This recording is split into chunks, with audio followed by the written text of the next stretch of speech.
Suami dan pelakor berani menghinaku. Mereka tidak tahu akulah pemilik hotel tempat mereka berselingkuh. Assalamualaikum warahmatullahi wabarakatuh. Selamat datang bunda semuanya di channel Kisah Cerita. Sebelum masuk ke ceritanya silahkan absen terlebih dahulu ya. Bunda-bunda semuanya dari daerah mana saja yang sudah subscribe semoga rezekinya lancar ya.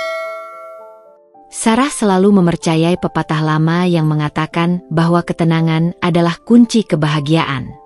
Di usianya yang pertengahan 30-an, ia telah membangun sebuah dinding ketenangan di sekeliling hidupnya.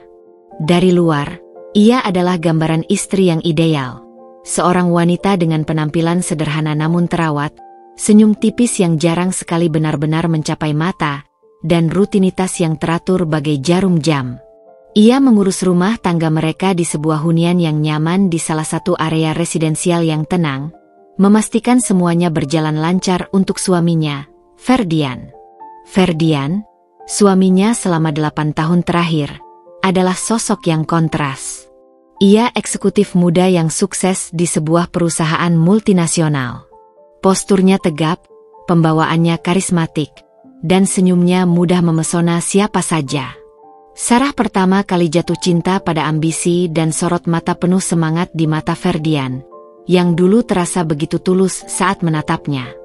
8 tahun berlalu, semangat itu masih ada, tapi sorot mata itu kini lebih sering dipenuhi kelelahan atau, belakangan, sebuah ketidakhadiran yang mulai menggerogoti hati Sarah perlahan.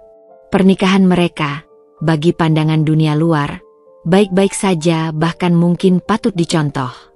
Mereka jarang bertengkar hebat, tidak ada drama terbuka, dan mereka menghadiri acara sosial bersama, meskipun Ferdian yang selalu menjadi pusat perhatian, sementara Sarah lebih suka berada di sudut, mengamati. Teman-teman sering memuji keserasian mereka, tanpa menyadari jurang yang pelan-pelan tercipta di antara tawa dan basa-basi dangkal. Sarah sendiri bukan wanita yang pasif atau naif, meskipun penampilannya menyeratkan demikian. Di balik tirai kehidupan biasa yang ia perlihatkan, Sarah adalah pemikir strategis yang cermat dan memiliki ketahanan mental yang luar biasa. Sebagian besar kemampuan ini ia pelajari dari ayahnya, seorang pebisnis legendaris yang membangun kerajaan dari nol. Ayahnya mengajarkan Sarah bukan hanya tentang angka dan investasi, tetapi juga tentang membaca situasi, memahami orang, dan yang terpenting, menjaga kerahasiaan sebagai aset terbesar. Setelah ayahnya meninggal beberapa tahun lalu, Sarah mewarisi sebagian besar aset dan kendali atas perusahaan induk keluarga yang memiliki berbagai lini bisnis, termasuk jaringan hotel. Namun, atas keinginannya sendiri dan nasihat mendiang ayahnya yang selalu menekankan pentingnya bergerak dalam bayangan, jika diperlukan, Sarah memilih untuk tidak mempublikasikan secara luas perannya sebagai pemilik utama. Ia memiliki tim manajemen terpercaya yang menjalankan operasional harian, sementara ia memantau dari jauh, membuat keputusan strategis besar, dan kadang melakukan kunjungan mendadak tanpa memperkenalkan diri sebagai pemilik. Bagi Ferdian, Sarah hanyalah wanita yang cerdas dalam mengelola keuangan rumah tangga dan memiliki beberapa investasi properti peninggalan keluarga. Ferdian tidak pernah bertanya lebih detail, dan Sarah tidak pernah merasa perlu menjelaskan sedalam apa investasi itu. Dulu, ia pikir ini adalah privasi yang sehat dalam pernikahan. Sekarang, ia mulai bertanya-tanya apakah kerahasiaan itu adalah berkah tersembunyi. Belakangan, perubahan pada Ferdian semakin terasa. Ia sering lembur, ponselnya selalu dalam mode senyap jika berada di dekat Sarah, dan ia mudah marah jika ditanya hal-hal sederhana. Ada aroma parfum asing yang samar menempel di kemejanya, yang ia sangkal dengan alasan terkena di kantor. Ia mulai menghindari sentuhan fisik, dan percakapan mereka seringkali hanya seputar logistik harian. Kehadiran Ferdian di rumah terasa seperti bayangan. Ada di sana tapi jiwanya entah di mana. Sarah mengamati semua ini dengan ketenangan yang mengerikan. Ia tidak menyerang, tidak menuduh. Insting bisnis yang diajarkan ayahnya berkata, Jangan bertindak gegabah sebelum memiliki gambaran lengkap. Jangan tunjukkan kartu Anda. Namun, setiap malam, saat Ferdian tidur memunggunginya atau pulang larut tanpa penjelasan yang meyakinkan, dinding ketenangan di hati Sarah mulai retak, memperlihatkan kerapuhan yang ia coba sembunyikan. Ia tahu, jauh di lubuk hatinya, ada sesuatu yang sangat salah dalam pernikahan mereka. Sesuatu yang perlahan merenggut kebahagiaan yang selama ini ia jaga dengan susah payah. Babak baru yang dingin dan tidak menyenangkan dalam hidupnya terasa seperti akan segera dimulai. Sabtu sore itu, rumah terasa hangat oleh aroma tumisan bumbu dan bauan rempah yang Sarah racik dengan penuh perhatian. Ia sedang menyiapkan iga bakar bumbu kecap, hidangan kesukaan Ferdian, yang resepnya ia pelajari khusus bertahun-tahun lalu demi menyenangkan suaminya. Bukan hanya iga bakar, Sarah juga membuatkan sambal mata segar, kesukaan Ferdian yang lain.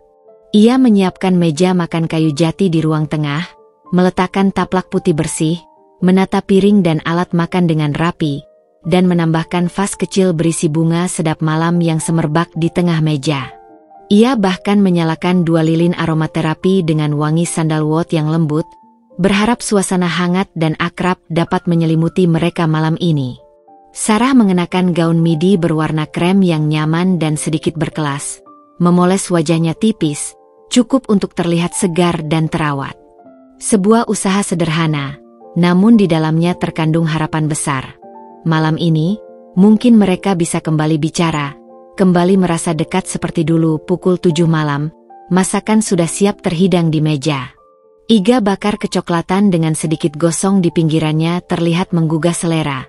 Sambal mata merah menyala berpadu dengan irisan bawang merah dan serai, nasi putih mengepul. Namun, kursi di seberang Sarah tetap kosong. Pesan terakhir dari Ferdian, dikirim sekitar pukul 4 sore, hanya berisi, acara kantor dadakan. Sepertinya molor. Gak usah tunggu, makan aja duluan. Nada pesannya datar, nyaris tanpa emosi. Tidak ada kata maaf, tidak ada perkiraan waktu kapan ia akan pulang, bahkan emoji kecil pun tidak. Sarah mencoba bersabar. Ia menuang air putih ke dalam gelas, duduk, dan mencoba menyentuh makanannya. Tapi nafsu makannya hilang ditelan kecemasan dan rasa hampa yang tiba-tiba muncul. Ia melihat jam dinding. Pukul 7:30. Pukul 8. Aroma makanan yang tadinya menggoda kini terasa dingin, seperti harapan yang mulai mendingin di dadanya. Ia menyalakan ponselnya lagi, berharap ada pesan susulan dari Ferdian.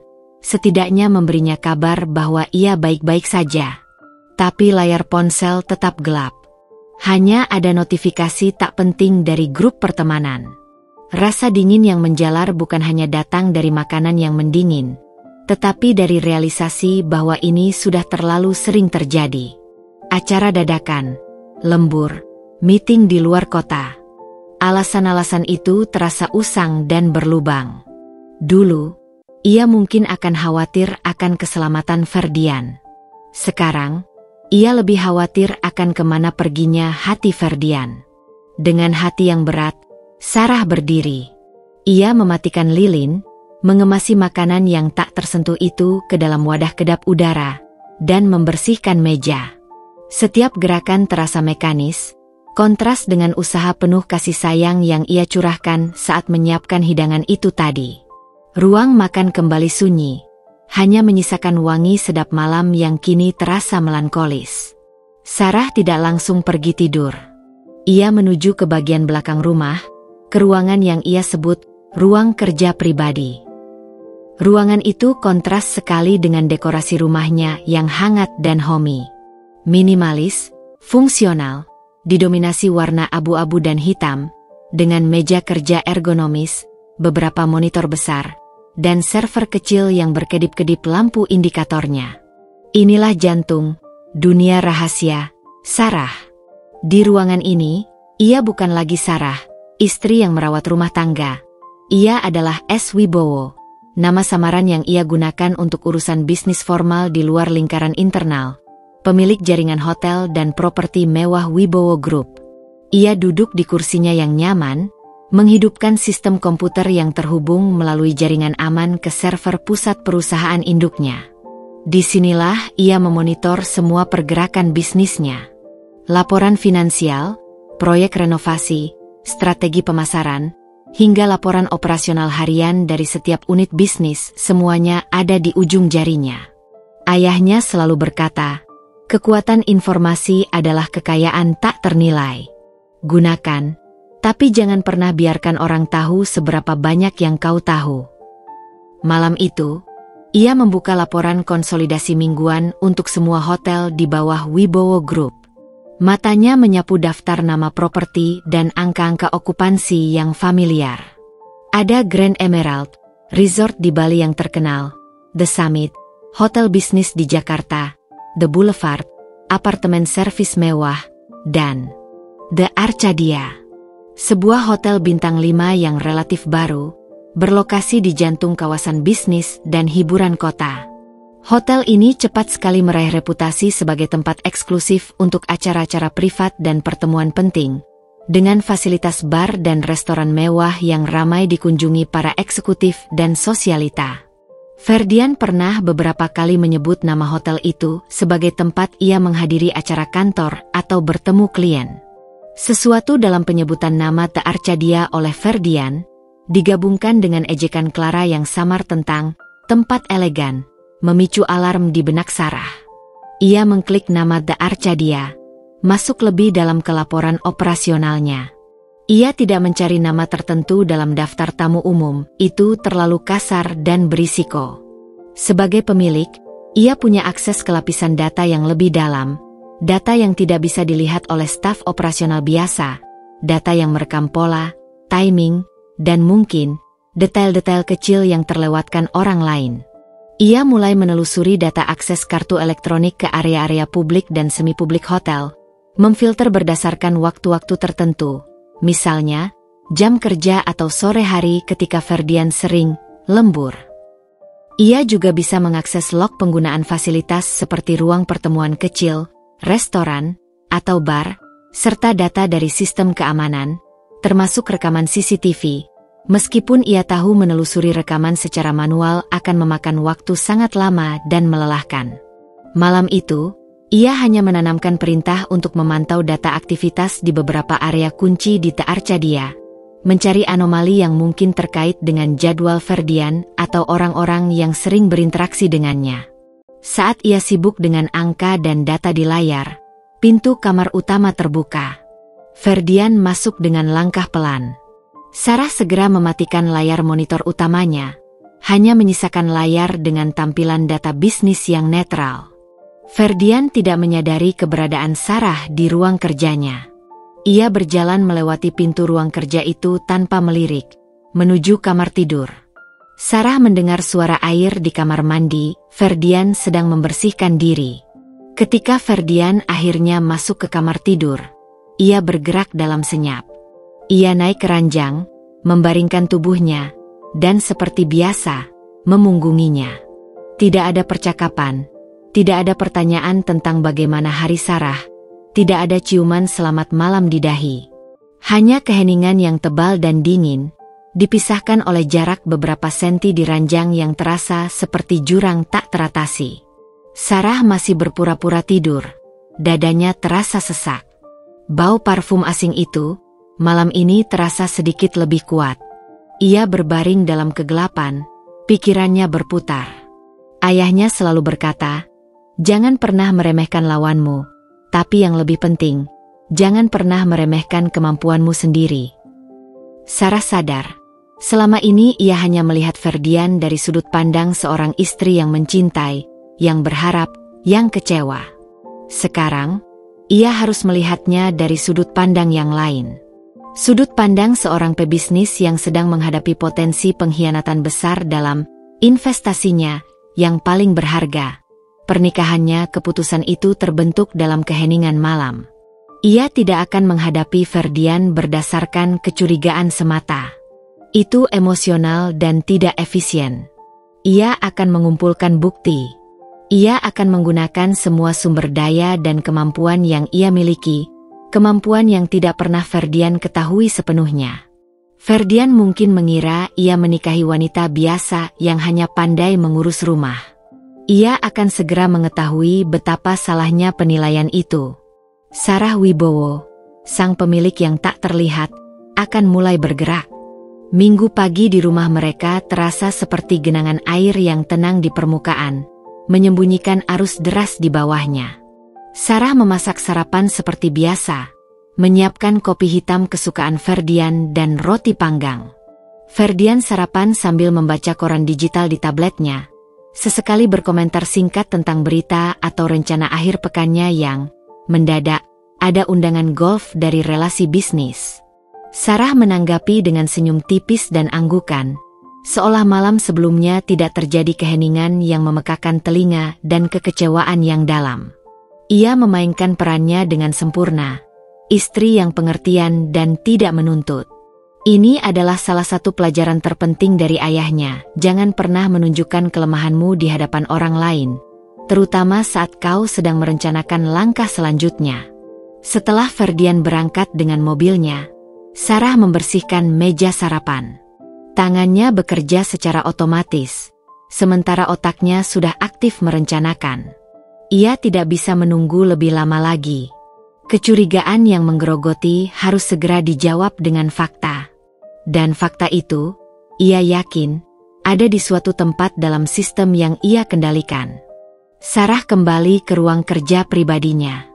Ruangan itu terasa seperti benteng pribadinya, tempat ia bisa melepaskan topeng dan menjadi dirinya yang sejati, seorang wanita dengan tanggung jawab besar dan pikiran yang tajam.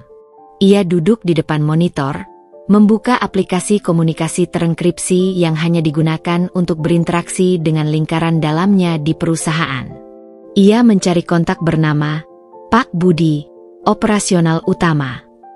Pak Budi adalah kepala operasional seluruh jaringan hotel Wibowo Group.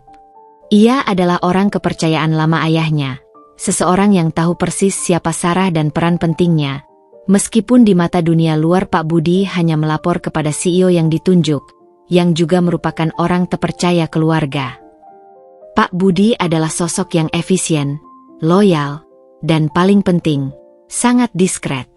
Ia mengerti bahwa instruksi yang datang langsung dari Ibu Sarah melalui jalur pribadi ini harus diutamakan dan tidak boleh diketahui pihak lain, termasuk CEO, kecuali atas perintah Sarah. Sarah mengetik pesan singkat namun langsung ke intinya. Pak Budi, mohon siapkan laporan detail aktivitas untuk Hotel Arcadia dalam 3 bulan terakhir. Fokus pada data akses tamu dan non-tamu ke area-area publik, lobi, restoran, bar, ruang meeting kecil, dan laporan penggunaan fasilitas tambahan.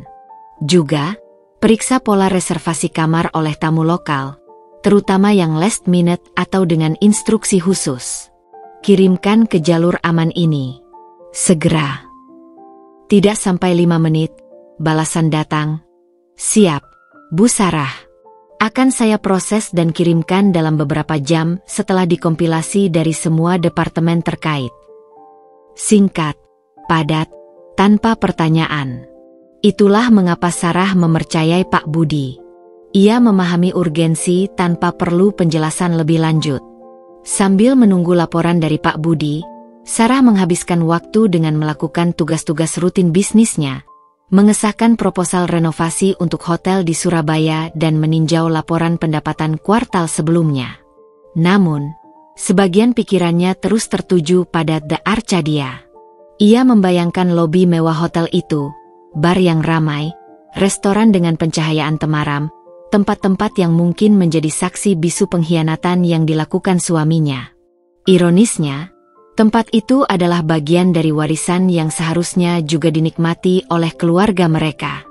Beberapa jam kemudian, sebuah paket data terenkripsi muncul di server pribadinya. Laporan dari Pak Budi. Sarah membukanya dengan hati-hati, merasakan lonjakan kecemasan dan ketegangan. Ribuan baris data, mencatat setiap pintu yang dibuka dengan kartu akses, setiap pesanan room service dengan detail kamar, setiap reservasi meja di restoran. Terlalu banyak untuk disaring secara manual dalam waktu singkat. Sarah menggunakan program analisis data yang canggih, salah satu alat yang sering ia gunakan untuk mendeteksi tren pasar dan anomali dalam bisnisnya. Ia memasukkan beberapa parameter awal, rentang waktu ketika Ferdian sering pulang terlambat, pola hari dalam seminggu, terutama hari kerja, dan area-area di hotel yang sering dikunjungi untuk pertemuan informal atau hiburan. Program itu bekerja cepat, menyaring data dan menyorot beberapa pola yang tidak biasa. Ada beberapa nomor kartu akses non-staff yang sering terekam masuk ke area publik di waktu-waktu tertentu, terkadang diikuti dengan catatan reservasi meja atau penggunaan ruang meeting kecil. Ada juga beberapa pesanan room service ke kamar yang sama berulang kali pada hari kerja, di waktu sore menjelang malam. Sarah meneliti detail dari pola yang ditandai. Ia tidak menemukan nama Ferdian secara langsung dalam daftar akses, yang sudah ia duga. Ferdian pasti menggunakan cara yang lebih diskret.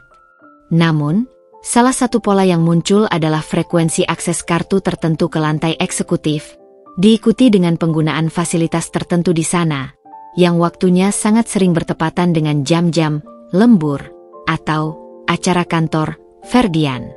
Data ini sendiri belum cukup menjadi bukti kuat di mata hukum, tapi bagi Sarah, yang mengenal jadwal dan kebiasaan suaminya luar dalam, ini adalah konfirmasi yang dingin dan tidak menyenangkan. Ia juga melihat laporan reservasi restoran dan bar. Sebuah nama berulang kali muncul dalam catatan reservasi meja untuk 2 orang di restoran mewah The Arcadia di malam hari, pada hari-hari kerja yang sama ketika Ferdian pulang terlambat. Nama itu adalah reservasi atas nama Miss Clara. Jantung Sarah berdebar kencang. Kali ini bukan karena kecemasan, melainkan campuran kemarahan yang membara dan tekad yang mengeras. Clara. Nama yang sama yang berani menghubunginya dan melontarkan hinaan. Jadi ini tempatnya. Di hotelnya sendiri. Mereka membangun sarang perselingkuhan mereka, menertawakannya, dan bahkan berani mengejeknya, di bawah atap properti yang adalah bagian dari jerih payah keluarga Sarah, warisan ayahnya.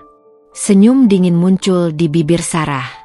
Ia menatap layar monitor, melihat nama The Arcadia, melihat data yang baru saja ia saring, dan merasakan gelombang kekuatan yang tenang mengalir dalam dirinya. Ferdian dan Clara telah melakukan kesalahan terbesar. Mereka meremehkannya, menganggapnya hanya sebagai wanita rumahan yang naif. Mereka tidak tahu bahwa wanita rumahan ini adalah pemilik sah dari tempat elegan yang mereka gunakan untuk mengkhianatinya.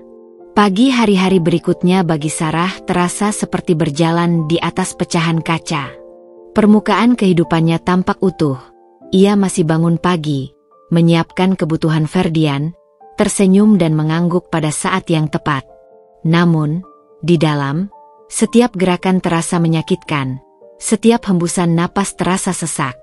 Ia terus meninjau data yang diberikan Pak Budi, membandingkan pola aktivitas di The Arcadia dengan jadwal Ferdian yang ia ketahui, mencari korelasi yang lebih kuat. Data aktivitas kartu akses dan laporan penggunaan fasilitas dari The Arcadia, meskipun tidak secara eksplisit menyebut nama Ferdian, menunjukkan pola yang sangat konsisten.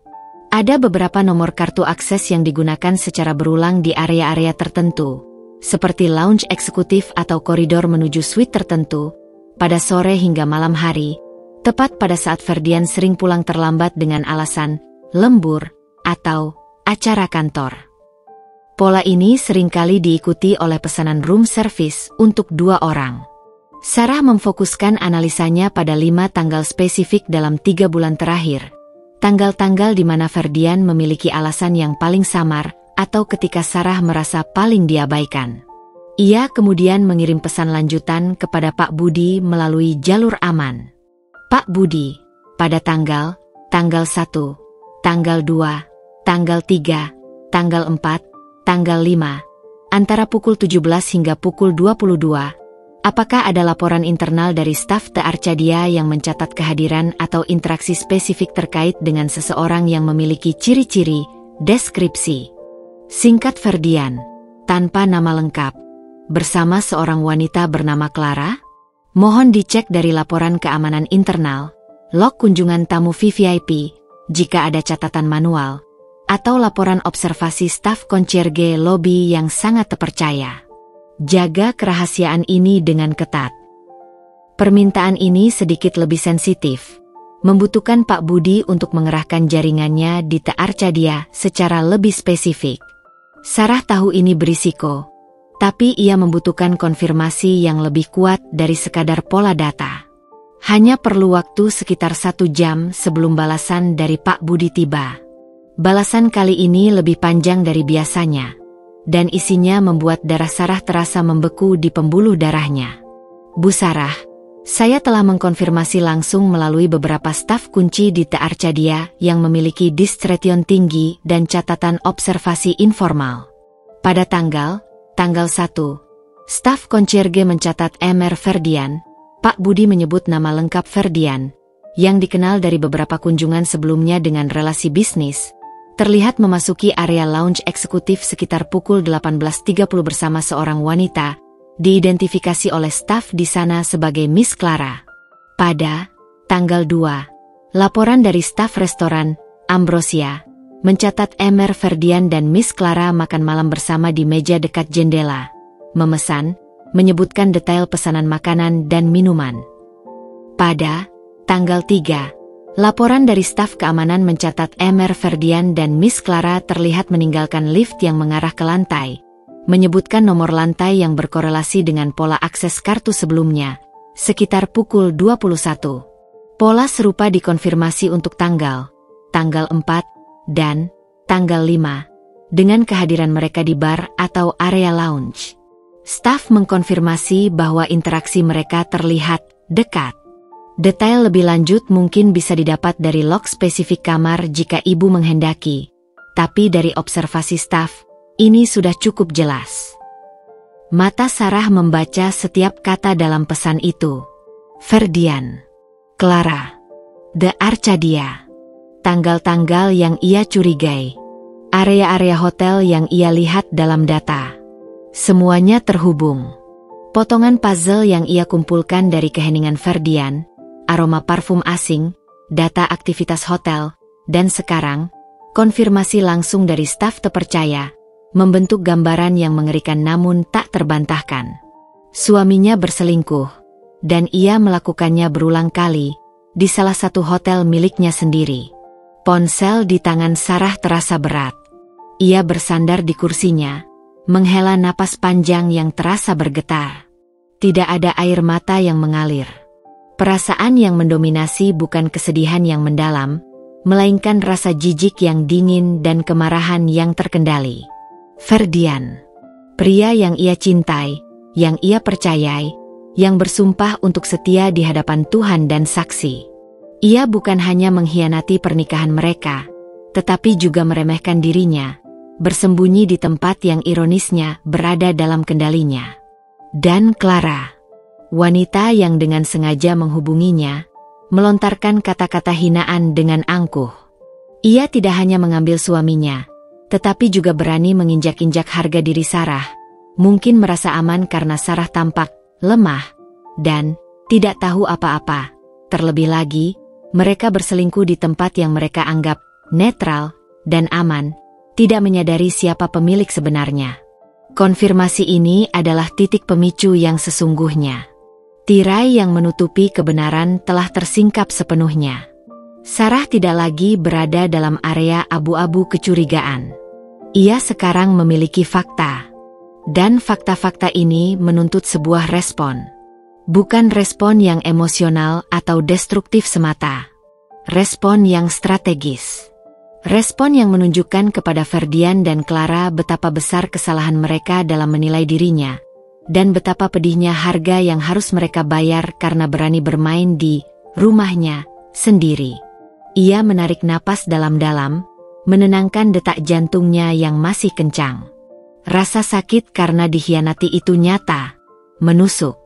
Tapi di samping rasa sakit itu, ada energi baru yang muncul, tekad yang membaja. Ferdian dan Clara mungkin merasa mereka cerdas dan aman. Mereka tidak tahu bahwa mereka baru saja membangun panggung untuk kehancuran mereka sendiri, dan yang akan menarik tirai panggung itu adalah pemilik sebenarnya. Dengan tangan yang kini mantap, Sarah mengetik balasan kepada Pak Budi. Terima kasih, Pak Budi. Konfirmasi ini sangat membantu. Mohon simpan laporan ini dan informasi terkait di jalur yang paling aman dan jangan pernah diskusikan dengan siapapun. Ini adalah masalah pribadi dan rahasia perusahaan tingkat tertinggi. Saya akan menghubungi Anda kembali mengenai langkah selanjutnya. Pesan dari Pak Budi terukir di benak Sarah. Setiap kata-kata detailnya terngiang berulang kali. Ferdian, Clara, The Arcadia. Tanggal, waktu, lokasi spesifik, lounge eksekutif, restoran Ambrosia, bahkan lantai suite tertentu. Bukti itu begitu telanjang, begitu dingin. Selama beberapa menit setelah membaca pesan itu, Sarah hanya duduk membeku di kursinya, merasakan seluruh energinya terkuras habis. Pundaknya terasa berat, napasnya tertahan di dada. Ini bukan lagi kecurigaan yang samar, bukan lagi firasat buruk. Ini adalah kenyataan yang menghantamnya dengan kekuatan penuh. Kenyataan yang dibangun di atas kebohongan dan pengkhianatan yang disengaja. Rasa sakit itu menjalar. Bukan sakit fisik, melainkan sakit emosional yang merobek-robek batinnya. 8 tahun pernikahan, kenangan, tawa, janji, semuanya terasa hancur lebur. Bayangan Ferdian yang bersumpah setia, kini berbaur dengan bayangan dirinya bersama wanita lain, di hotelnya sendiri. Ini adalah luka yang jauh lebih dalam dari sekadar perselingkuhan. Ini adalah penghinaan yang merendahkan harga dirinya sebagai seorang istri dan sebagai seorang wanita. Namun, keheningan di ruang kerja itu tidak berlangsung lama. Setelah gelombang kejutan dan sakit mereda, sesuatu yang lain mengambil alih. Dingin, tenang, dan sangat berbahaya. Sarah merasakan kemarahan yang familiar. Kemarahan yang ia pelajari untuk dikelola sejak lama, kemarahan yang diubah menjadi bahan bakar untuk bertindak. Ayahnya selalu mengajarkan bahwa kemarahan tanpa tujuan hanya akan menghancurkan diri sendiri. Kemarahan yang dikendalikan, yang disalurkan menjadi strategi, itulah sumber kekuatan. Sarah menarik napas dalam-dalam, memaksa paru-parunya terisi penuh, lalu menghembuskannya perlahan, melepaskan sebagian beban yang menyesakan. Ia mengaktifkan mode profesionalnya. Mode di mana emosi disimpan rapat-rapat di balik dinding yang kokoh, dan logika serta strategi mengambil alih kemudi. Ia adalah pebisnis ulung. Dan situasi ini, betapapun menyakitkannya secara pribadi, kini adalah sebuah masalah yang harus diatasi. Sebuah akuisisi yang tidak sah yang perlu ditangani. Sebuah kompetitor yang harus disingkirkan dari wilayahnya. Ia berdiri, berjalan mondar-mandir di ruang kerjanya yang seperti pusat komando. Pikirannya berpacu, menyusun skenario, menimbang pilihan. Meninggalkan Ferdian secara diam-diam, terlalu mudah bagi mereka. Menghadapi mereka secara pribadi, berisiko menjadi drama emosional yang tidak efektif. Membocorkan ke media, akan menimbulkan skandal yang juga bisa mencoreng nama baiknya dan bisnis keluarganya, sesuatu yang selalu ia jaga. Lalu, pandangannya jatuh pada laporan operasional The Arcadia di layar monitornya. Hotel itu, tempat pengkhianatan mereka. Sebuah ironi yang begitu pedih, namun juga menawarkan peluang unik. The Arcadia bukan hanya sekadar bangunan. Itu adalah properti miliknya, ruang di mana ia memegang kendali penuh, meskipun secara tidak terlihat. Di sana, ia bisa mengatur panggungnya sendiri. Ia bisa mengontrol alur. Ia bisa memastikan siapa yang hadir dan siapa yang tidak. Ia bisa menciptakan momen kejutan dan dampak yang maksimal. Menggunakan The Arcadia sebagai lokasi konfrontasi bukan hanya balas dendam. Itu adalah pernyataan kekuatan. Itu adalah klaim kembali atas apa yang telah mereka coba ambil dan nodai. Disinilah mereka merasa paling aman, paling elegan, paling jauh dari Sarah yang membosankan. Di sanalah mereka akan menyadari betapa salahnya mereka. Keputusan bulat. The Arcadia akan menjadi panggungnya. Langkah selanjutnya adalah mengumpulkan lebih banyak informasi, terutama tentang Clara. Ferdian adalah suaminya. Tindakannya menyakitkan. Tetapi Clara adalah pihak ketiga yang berani masuk ke dalam kehidupan Sarah, dan yang lebih buruk, berani menghinanya. Sarah ingin memahami motivasi Clara secara mendalam. Menggunakan saluran legal perusahaannya, ia meminta laporan detail mengenai Clara Sutanjo. Tidak secara langsung, tentu saja.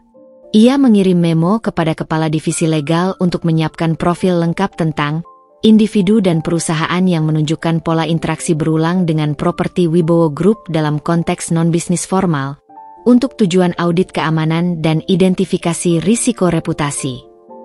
Clara, dengan seringnya kunjungannya ke The Arcadia bersama Ferdian, pasti masuk dalam kriteria itu. Sarah yakin tim legalnya yang profesional tidak akan mempertanyakan detailnya, menganggapnya sebagai bagian dari prosedur standar di perusahaan sebesar Wibowo Group. Laporan tentang Clara mulai berdatangan dalam beberapa hari berikutnya, dikirim melalui saluran terenkripsi yang aman. Nama lengkap, riwayat pekerjaan, posisi saat ini di perusahaan Ferdian, alamat, bahkan data keuangan, yang bisa diakses melalui database publik atau jaringan intelijen bisnis kelas atas yang dimiliki Wibowo Group. Gambar Clara di media sosial, yang mungkin sudah dipublikasikan sebelum Clara menguncinya, juga disertakan.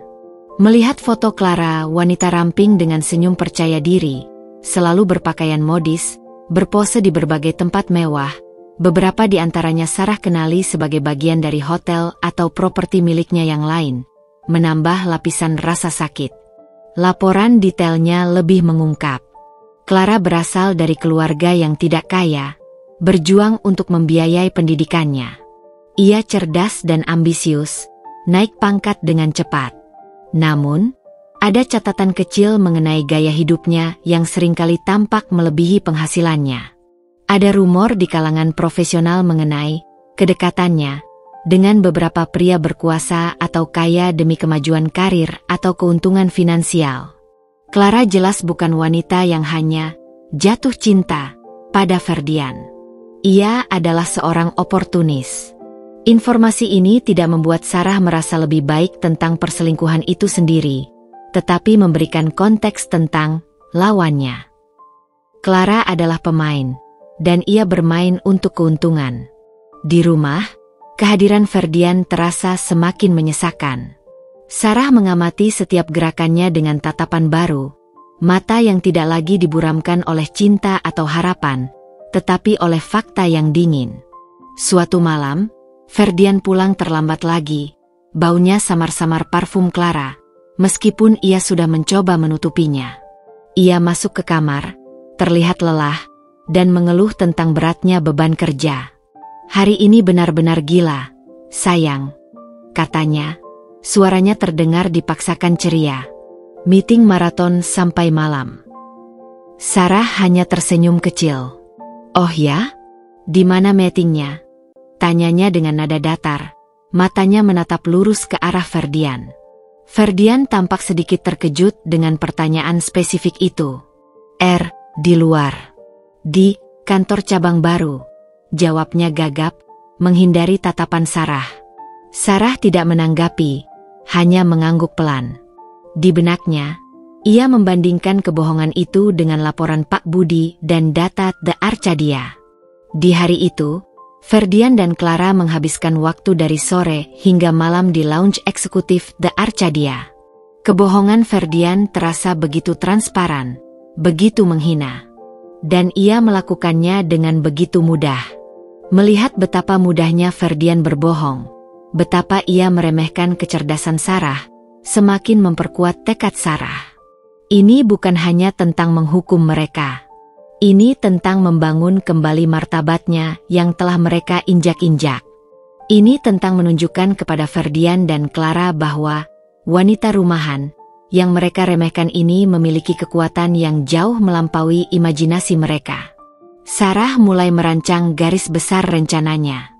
Ia membutuhkan waktu yang tepat, tempat yang tepat di dalam The Arcadia, dan audiens yang tepat. Audiens yang akan menjadi saksi kehancuran Ferdian dan Clara, audiens yang terdiri dari orang-orang di lingkaran sosial dan bisnis mereka, orang-orang yang mungkin mengenal kedua belah pihak. Ia ingin memastikan dampaknya maksimal. Bukan sekadar perceraian atau pengungkapan pribadi, tetapi pembalasan yang tuntas dan publik dalam lingkaran mereka atas penghinaan yang ia terima. Ini akan membutuhkan pengaturan yang cermat, manipulasi situasi yang halus, dan pengekangan diri yang luar biasa sampai tiba saatnya yang tepat. Ia merasa seperti sedang merencanakan peluncuran produk besar atau negosiasi merger yang kompleks. Setiap detail harus diperhitungkan. Risiko harus diminimalisir. Risiko terhadap reputasi bisnisnya, sementara dampaknya harus dimaksimalkan, dampak pada Ferdian dan Clara. Ini adalah permainan catur, dan Sarah berniat menjadi Grandmaster yang mengendalikan setiap bidak. Dengan laporan tentang Clara di satu sisi, data The Arcadia di sisi lain, dan kebohongan Ferdian di depannya, tekad Sarah semakin membaja. Ia sudah selesai menjadi korban. Ia sudah selesai merasa sakit dan terhina. Sekarang, ia akan menjadi dalang. Babak pengembangan konflik telah dimulai, dan Sarah siap menarik benang-benang kekuasaan yang tidak terlihat untuk menjerat mereka. Ruang kerja pribadi Sarah telah bertransformasi menjadi markas perencanaan. Peta The Arcadia terhampar di salah satu monitor besar, menampilkan denah setiap lantai, titik-titik akses kunci, dan lokasi kamera CCTV.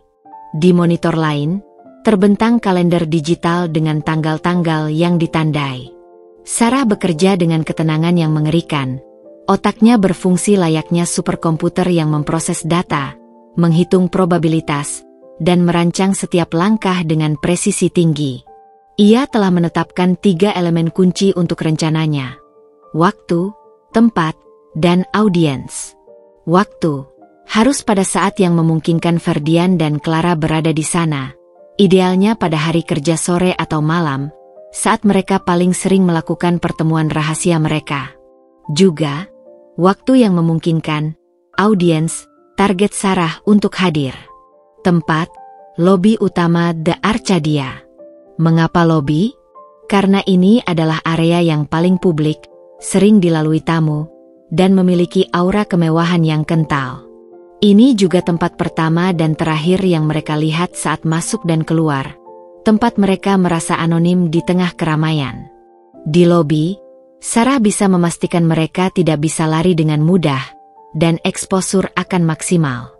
Audiens, orang-orang dari lingkaran sosial dan bisnis mereka. Rekan kerja Ferdian dan Clara, relasi bisnis penting, teman-teman sosialita.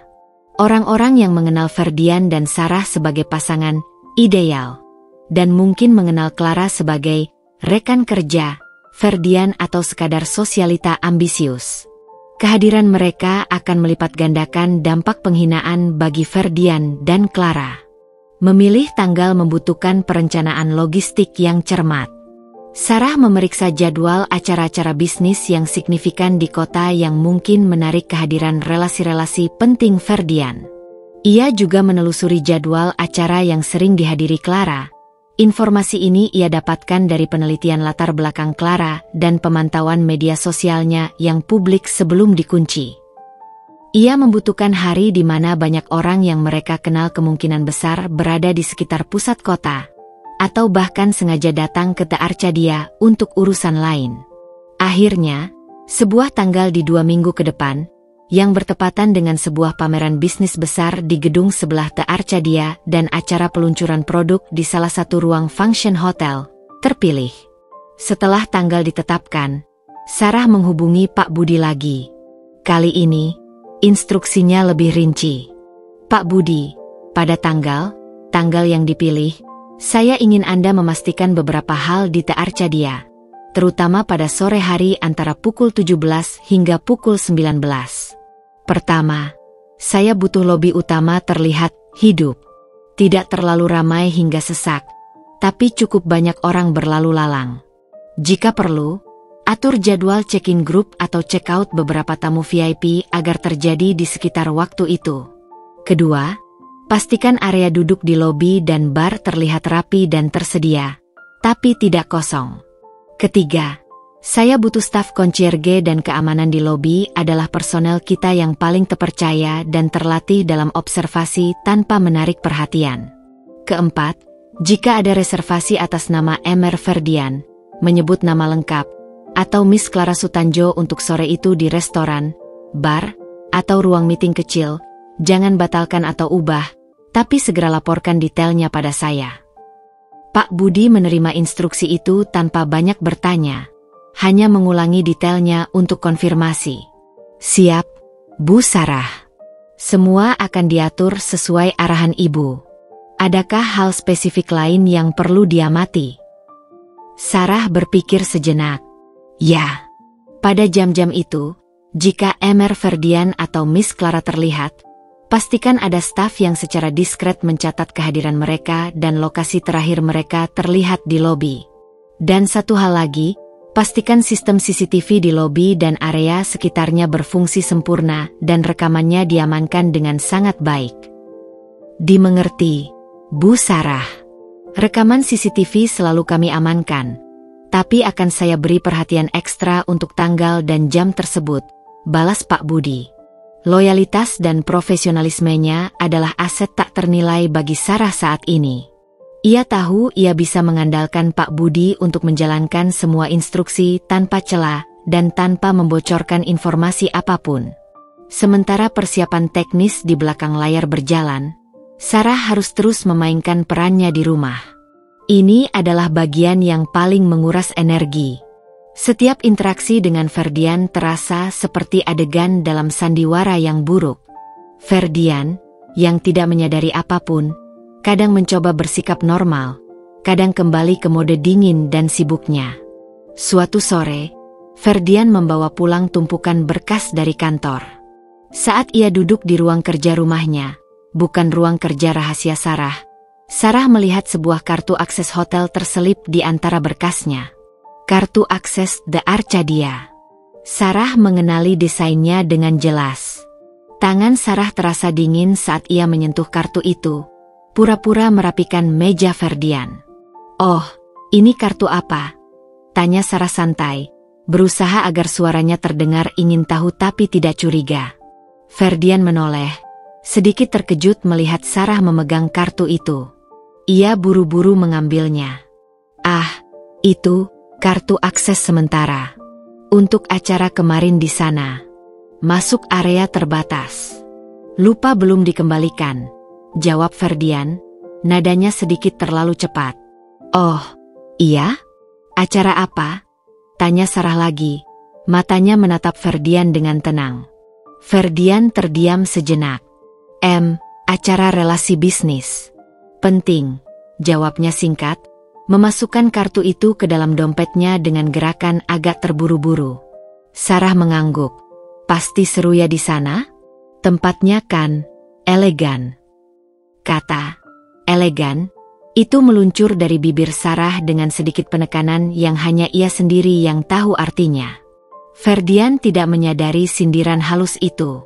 Ia hanya mengangguk setuju. "Ya, memang cukup profesional." Ia kemudian buru-buru mengganti topik, bertanya tentang menu makan malam. Momen itu, melihat betapa mudahnya Ferdian berbohong dan betapa ia tidak menyadari bahwa Sarah tahu, menguatkan kembali resolve Sarah. Mereka begitu nyaman dalam kebohongan mereka, begitu yakin bahwa Sarah tidak akan pernah tahu. Keangkuhan itu akan menjadi bumerang mereka. Sarah juga mengamati Clara dari jauh. Melalui jaringan relasi sosialnya, tanpa melibatkan diri secara langsung, Sarah mendengar selentingan tentang Clara.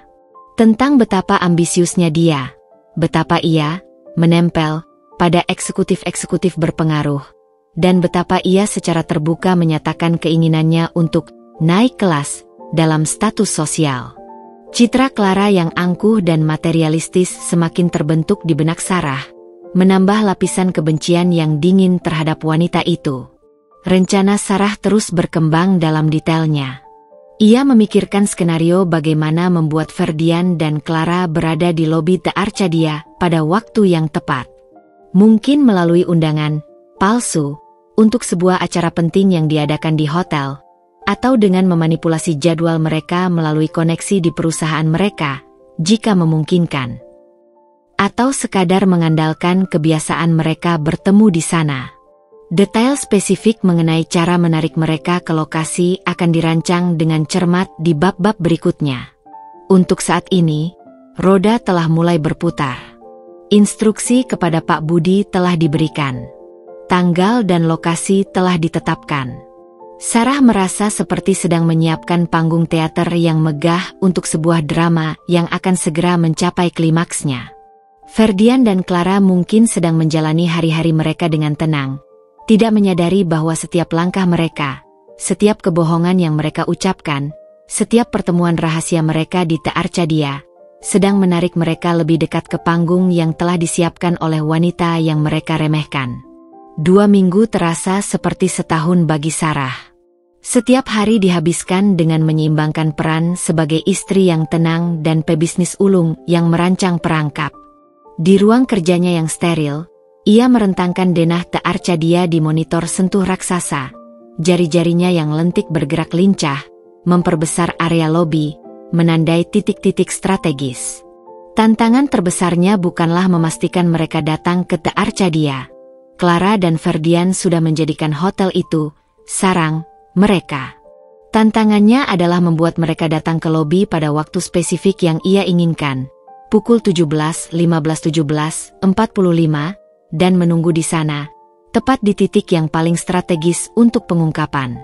Mengandalkan kebiasaan mereka tidak cukup presisi. Mengirimi mereka pesan anonim terlalu amatir dan bisa membuat mereka curiga. Memanipulasi jadwal kantor mereka di perusahaan lain terlalu rumit dan di luar kendalinya langsung. Sarah membutuhkan sebuah pendorong eksternal yang meyakinkan, sesuatu yang sah di mata profesional mereka. Sebuah acara. Acara di The Arcadia. Acara yang diselenggarakan oleh entitas bergengsi seperti Wibowo Group. Ia mulai merancang acara itu. Bukan acara besar, tapi acara koktail terbatas, eksklusif, untuk apresiasi klien dan relasi strategis Wibowo Group. Nama acara? Exclusive Networking Session, Synergizing Future Investments. Judul yang cukup umum namun terdengar penting di telinga para profesional. Undangan didesain elegan, mencantumkan nama Direktur Hubungan Relasi Wibowo Group sebagai penyelenggara, memberikan kesan acara ini datang dari level manajemen tinggi. Sarah memastikan daftar tamu mencakup setidaknya 20 hingga 30 nama dari lingkaran bisnis dan sosial yang beririsan dengan Ferdian dan Clara, orang-orang yang mungkin mereka kenal, hormati, atau ingin berjejaring dengannya. Undangan dikirimkan seminggu sebelum acara, memberi mereka waktu cukup untuk mengosongkan jadwal, tetapi tidak terlalu lama hingga mereka lupa atau membuat rencana lain.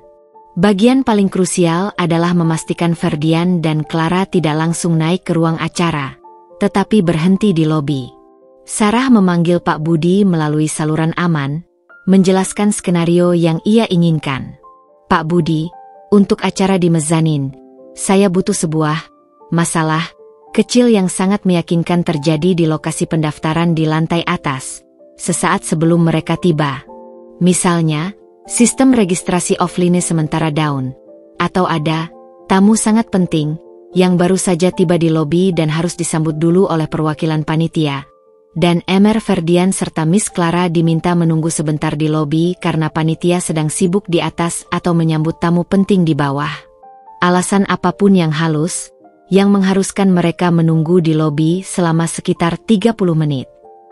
Pak Budi mendengarkan dengan saksama. Dimengerti, Bu Sarah. Staf Concierge Senior, Pak Herman, yang paling berpengalaman dalam penanganan tamu VIP dan situasi tak terduga, akan saya tempatkan di lobi. Dia akan mendekati mereka dengan ramah, menjelaskan situasi, sementara, di atas, dan mengarahkan mereka ke area duduk spesifik sambil menunggu panitia datang menjemput. Area duduk spesifik. Sarah menatap denah lobi di layarnya. Ia menandai sebuah area semi privat namun masih sangat terlihat, dekat jendela besar dengan pemandangan kota, sedikit terpisah dari arus utama orang berlalu lalang, tetapi mudah dilihat oleh siapapun yang masuk atau berada di tengah lobi. Ya, arahkan mereka ke area itu, Pak Budi. Dan pastikan pencahayaan di area itu sempurna pada jam tersebut. Sedikit lebih terang dari sekitarnya, tapi tetap terasa mewah. Ia juga meminta beberapa penyesuaian fisik kecil di lobi. Sebuah display bunga yang agak besar dipindahkan sedikit untuk membuka pandangan ke area duduk yang dituju. Sebuah partisi dekoratif digeser untuk menciptakan kesan ruang tunggu sementara di area tersebut. Detail-detail kecil yang hanya akan diperhatikan oleh mata terlatih, tetapi akan secara halus mengarahkan gerakan Ferdian dan Clara serta memastikan mereka berada di posisi yang ideal saat momen itu tiba. Seiring hari berganti dan tanggal semakin dekat, jiwa Sarah terasa terombang-ambing antara ketenangan yang ia tunjukkan dan badai emosi di dalamnya. Ada malam-malam di mana ia terbangun dengan jantung berdebar, dibayangi mimpi buruk tentang skenarionya gagal atau dipermalukan kembali.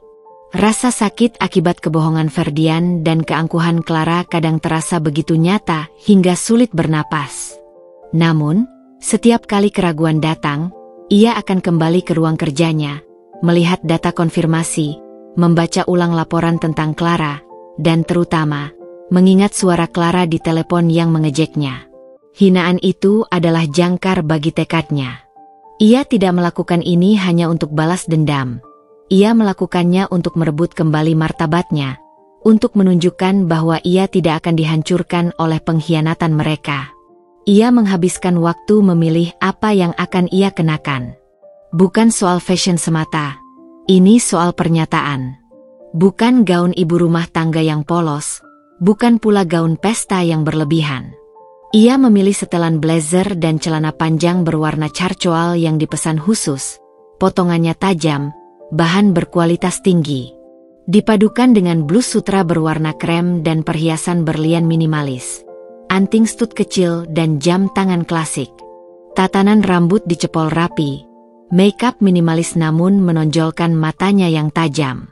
Ia ingin memancarkan aura profesionalisme, kekuatan, dan kontrol citra dirinya yang sebenarnya, yang tidak pernah Ferdian dan Clara lihat. Ia ingin terlihat seperti pemilik tempat itu, bukan tamu asing.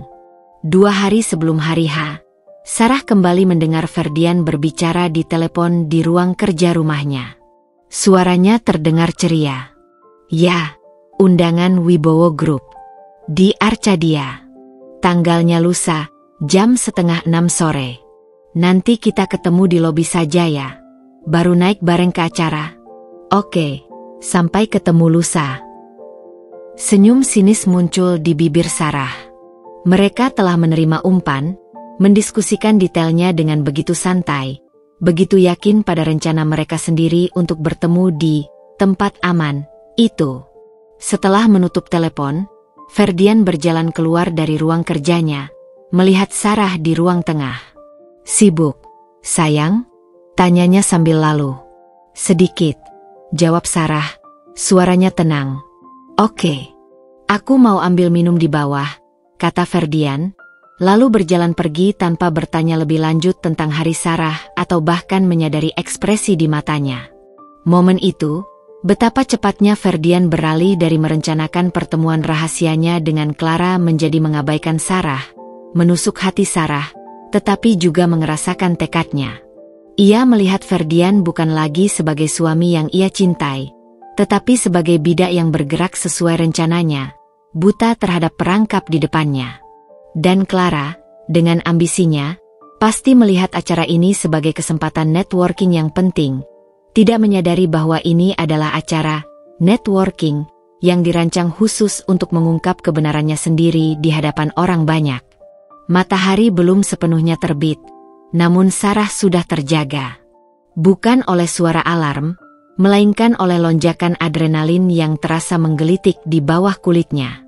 Hari ini semuanya akan berakhir, dan sekaligus, hari ini semuanya akan dimulai kembali. Hari di mana topeng akan dilepas, dan kebenaran akan meledak.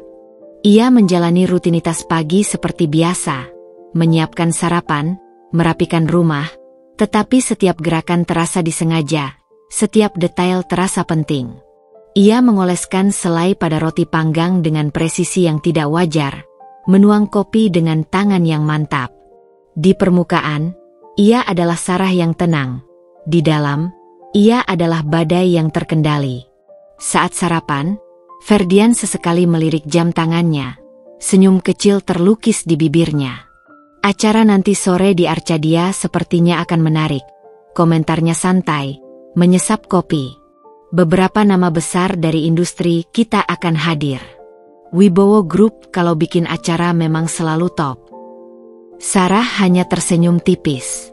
Bagus kalau begitu. Semoga lancar acaranya. Suaranya datar, tanpa emosi yang kentara. Ferdian tidak menangkap ironi di balik kata-kata itu, atau kilatan di mata Sarah saat ia menyebut nama hotel itu. Ya, jawab Ferdian, matanya kembali ke layar tablet. Ini kesempatan bagus untuk networking. Ia tidak merinci, kita, yang ia maksud. Tetapi Sarah tahu persis siapa, kita, itu. Kata-kata itu, diucapkan dengan begitu mudah oleh Ferdian yang tidak menyadari apapun. Terasa seperti pukulan halus, tetapi hanya semakin menguatkan dinding baja di hati Sarah. Kesempatan bagus? Tentu saja. Tapi bukan kesempatan yang kau pikirkan, Ferdian. Setelah Ferdian berangkat, Sarah naik ke kamarnya untuk bersiap. Ini bukan sekadar berganti pakaian. Ini adalah ritual transformasi. Ia mandi dengan air hangat, menenangkan syarafnya yang tegang. Di depan meja rias, ia mengaplikasikan makeup dengan tangan yang stabil, membingkai matanya agar tampak tajam dan fokus. Sedikit contour untuk menonjolkan tulang pipi yang tegas. Kemudian, ia membuka lemari pakaiannya. Setelan blazer dan celana panjang carcoal yang telah ia siapkan tergantung rapi. Bahannya terasa mewah di tangannya. Saat mengenakannya, ia merasakan perubahan fisik dan mental. Kain yang jatuh sempurna, potongan yang pas, memberikan rasa percaya diri. Ia melengkapi penampilannya dengan blus sutra krem, anting berlian kecil yang memantulkan cahaya, dan jam tangan klasik peninggalan ayahnya, bukan sekadar penunjuk waktu, tetapi simbol warisan, disiplin, dan kekuatan. Di jari manis kirinya, ia memasangkan cincin berlian sederhana dari ibunya, bukan cincin pernikahannya yang terasa hambar dan palsu. Ia menata rambutnya menjadi cignon yang elegan dan kokoh. Ia berdiri di depan cermin, menatap bayangannya. Bukan lagi Sarah, istri yang tenang dan sedikit rapuh yang dikenal Ferdian. Ini adalah S. Wibowo, wanita yang mengendalikan kerajaan bisnis, wanita yang dingin, strategis, dan siap untuk bertindak. Penampilan ini adalah baju zirahnya. Kau siap? Bisiknya pada bayangannya sendiri. Sarah meninggalkan rumah jauh sebelum jam puncaknya. Ia mengendarai mobil SUV-nya yang kokoh dan tidak mencolok. Selama perjalanan, pikirannya berpacu, meninjau setiap detail rencana, setiap kemungkinan skenario. Hotel Arcadia. Begitu dekat, namun terasa seperti medan perang yang jauh. Tempat yang selama ini menjadi simbol pengkhianatan, kini akan menjadi simbol penegakan keadilannya. Setibanya di The Arcadia, Sarah tidak masuk melalui pintu utama yang megah. Ia mengarahkan mobilnya ke area parkir bawah tanah khusus, di mana seorang staf keamanan terpercaya sudah menunggu untuk membukakan pintu. Ia masuk ke dalam hotel melalui lorong-lorong di bawah tanah, jalur yang hanya diketahui oleh segelintir orang penting. Ia melewati dapur yang sibuk, area logistik yang rapi, merasakan denyut nadi operasional hotel yang tak terlihat dari permukaan. Ini adalah kerajaannya, dan ia bergerak melalui urat nadinya. Seorang asisten manajer senior, Pak Hasan, menyambutnya di lift pribadi yang langsung membawanya ke salah satu lantai atas. Pak Hasan telah bekerja untuk keluarga Sarah selama 20 tahun dan loyalitasnya tak perlu diragukan. Ia tahu persis siapa Sarah dan betapa pentingnya kerahasiaan identitasnya. "Semua siap, Bu Sarah," bisik Pak Hasan saat pintu lift terbuka di lantai tujuan. Lantai itu terasa tenang, jauh dari hiruk-pikuk di bawah. Pak Hasan mengantarnya ke sebuah lounge eksekutif kecil yang jarang digunakan, dengan jendela besar yang menghadap langsung ke lobi utama di lantai bawah. Ruangan ini dirancang untuk pengamatan diskret. Dari sini, Sarah memiliki pandangan mata elang ke seluruh area lobi. Lobi di bawah sudah mulai ramai. Suara percakapan rendah berbaur dengan alunan musik jazz yang lembut dari sudut. Aroma bunga segar bercampur dengan wangi kopi dari kafe di lobi. Orang-orang berlalu lalang, tamu hotel dengan koper mereka, pebisnis dengan map di tangan, beberapa orang berpakaian rapi yang jelas datang untuk acara malam. Sarah mengamati detail yang telah ia instruksikan, penataan bunga yang ia pindahkan, letak meja registrasi, sementara yang disiapkan di sudut, posisi Pak Herman sang concierge di dekat pintu masuk utama. Semua sesuai rencana.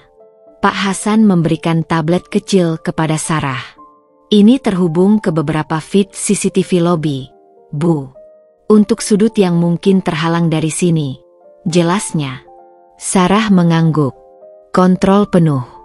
Ia duduk di kursi yang nyaman di dekat jendela, matanya menyapu lobi di bawah. Jantungnya berdebar kencang di balik lapisan baja setelannya. Ini terasa surreal.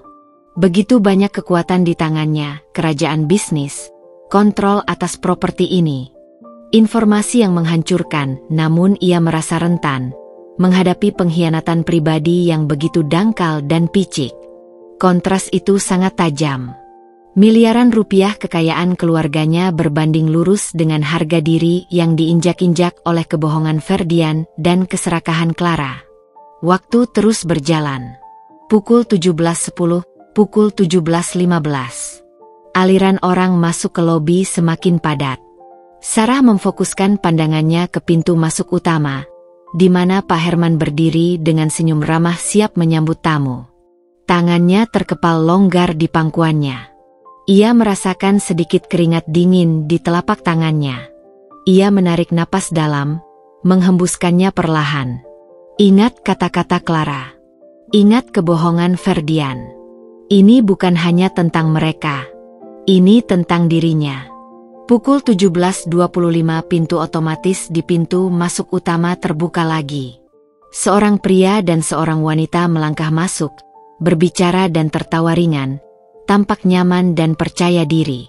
Sarah mengenali mereka seketika. Ferdian mengenakan setelan mahal yang pas di tubuhnya, dan Clara mengenakan gaun koktail yang elegan, rambutnya tertata rapi.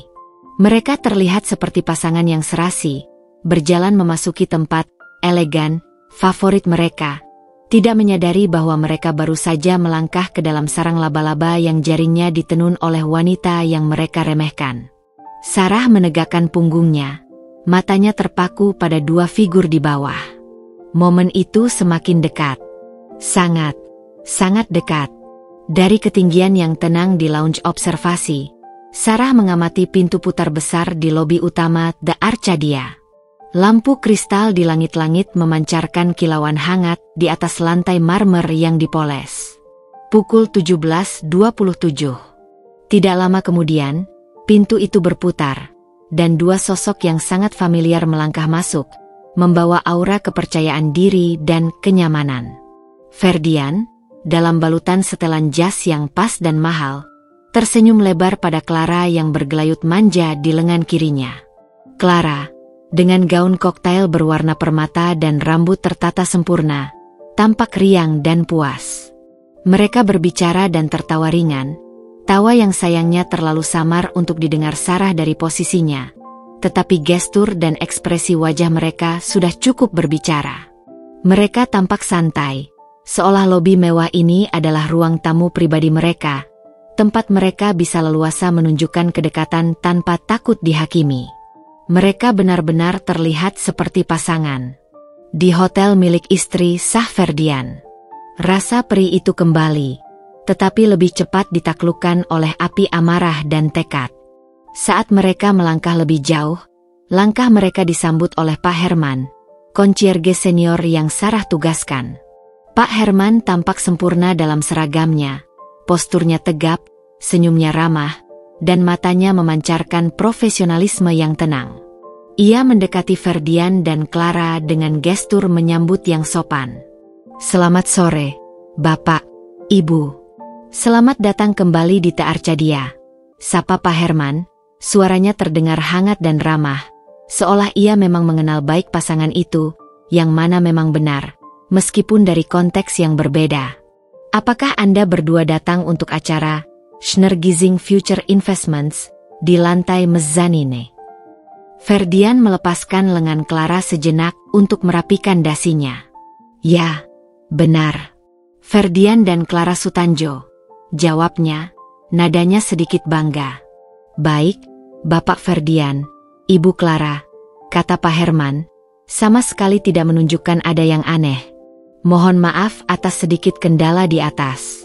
Ada tamu penting yang baru saja tiba dan sedang disambut oleh panitia utama di lobi, sehingga proses registrasi di lantai mezzanine sementara dialihkan. Jika Bapak dan Ibu berkenan, panitia akan segera turun untuk menyambut dan mengantar Anda ke atas. Mungkin Bapak dan Ibu bisa menunggu sebentar di lobi? Area duduk kami di sana cukup nyaman." Alasan itu terdengar begitu masuk akal di lingkungan Hotel Bintang 5. Tempat tamu-tamu penting memang seringkali membutuhkan penanganan khusus. Ferdian dan Clara saling pandang. Clara tampak sedikit kesal karena harus menunggu. Bibirnya sedikit mengerucut. Tapi Ferdian, mungkin melihat kesempatan untuk menghabiskan waktu ekstra dengan Clara atau sekadar menikmati kenyamanan lobi, tersenyum pada Pak Herman. "Tentu, tidak masalah. Di mana kami bisa menunggu?" "Silakan, ikuti saya." Pak Herman mengarahkan mereka dengan gerakan tangan yang luas menuju area duduk yang Sarah tunjuk di denah, sebuah sudut yang dikelilingi sofa-sofa mewah dan meja kopi marmer. Terletak di dekat jendela besar yang menampilkan pemandangan kota saat senja, sedikit menjorok keluar dari arus utama lobi tetapi masih sangat terlihat. Area itu kini terasa seperti panggung yang remang-remang, siap untuk disorot. Mereka berjalan menuju area itu. Clara kembali menggandeng lengan Ferdian. Clara tampak sedikit menunjuk ke arah instalasi seni besar di tengah lobi, mungkin mengomentarinya. Ferdian mengangguk, matanya sesekali melirik sekeliling lobi, mungkin mencari wajah-wajah yang ia kenal. Mereka akhirnya duduk di salah satu sofa, tampak rileks. Ferdian mengeluarkan ponselnya, sementara Clara mengeluarkan lipstik dari tas tangannya, mengecek penampilannya di cermin kecil. Dari atas, Sarah melihat mereka dengan jelas. Lampu lobi memantul pada gaun Clara dan setelan Ferdian, membuat mereka sedikit bersinar, seolah lampu sorot sudah menyala di atas mereka. Sarah mengalihkan pandangannya, mengamati audiens yang mulai memenuhi lobi. Ada sekelompok pebisnis di bar kecil di sudut, menyesap minuman. Ada beberapa pasangan yang jelas akan makan malam di restoran mewah hotel. Dan ya, matanya menangkap beberapa wajah yang familiar dari lingkaran mereka. Direktur utama dari sebuah perusahaan teknologi besar sedang berbicara dengan seseorang di dekat meja resepsionis. Istri dari seorang politisi terkemuka terlihat duduk di area lain di lobi, sibuk dengan ponselnya. Beberapa rekan kerja Ferdian dari departemen lain juga terlihat melangkah menuju lift, mungkin menuju acara di lantai atas atau sekadar pulang dari pertemuan sore.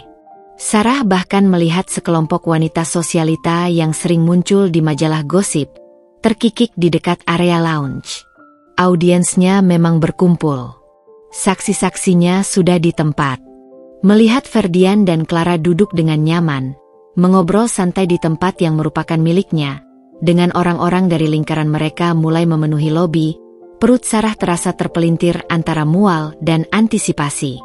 Mereka bagai ikan dalam akuarium bening yang aku awasi dari luar, pikirnya. Mereka tidak tahu betapa rentannya mereka saat ini, betapa setiap detail di tempat ini berada dalam kendaliku. Ia melirik ke arah tangga menuju lobi, tempat Pak Hasan berdiri, mengawasinya dengan tenang. Sebuah anggukan mata. Pak Hasan membalas dengan anggukan yang nyaris tak terlihat, sebuah konfirmasi bahwa semuanya siap di pihak operasional, dan bahwa ia siap menemani Sarah turun jika dibutuhkan. Sarah menghela napas terakhir, mengumpulkan sisa kekuatan dan ketenangan yang ia miliki. Jantungnya berdebar seperti genderang perang. Tangannya sedikit dingin, tetapi tekad di matanya membara. Cukup sudah. Ia berbalik dari jendela observasi, meninggalkan pemandangan lobi yang ramai namun teratur. Ia berjalan dengan langkah mantap menuju lift pribadi yang akan membawanya turun. Pintu lift terbuka dengan suara mendesis halus. Ia masuk ke dalam kabin yang sunyi, cerminnya memantulkan bayangannya yang kini terlihat begitu berbeda dari citra yang selama ini ia tunjukkan. Lift mulai bergerak turun dengan mulus. Beberapa detik. Hanya beberapa detik lagi. Ia bisa mendengar suara lobi semakin keras, semakin jelas saat lift mendekati lantai dasar. Setiap meter yang turun terasa seperti melangkah semakin dalam ke dalam arena yang telah ia siapkan. Pintu lift berdenting, mengumumkan kedatangannya. Perlahan, pintu geser itu terbuka. Di depannya terbentang lobi yang ramai, penuh dengan cahaya, suara, dan orang-orang. Dan tidak jauh dari situ, duduk dengan santai di area yang terang, adalah Ferdian dan Clara, sedang tertawa bersama. Sarah melangkah keluar dari lift.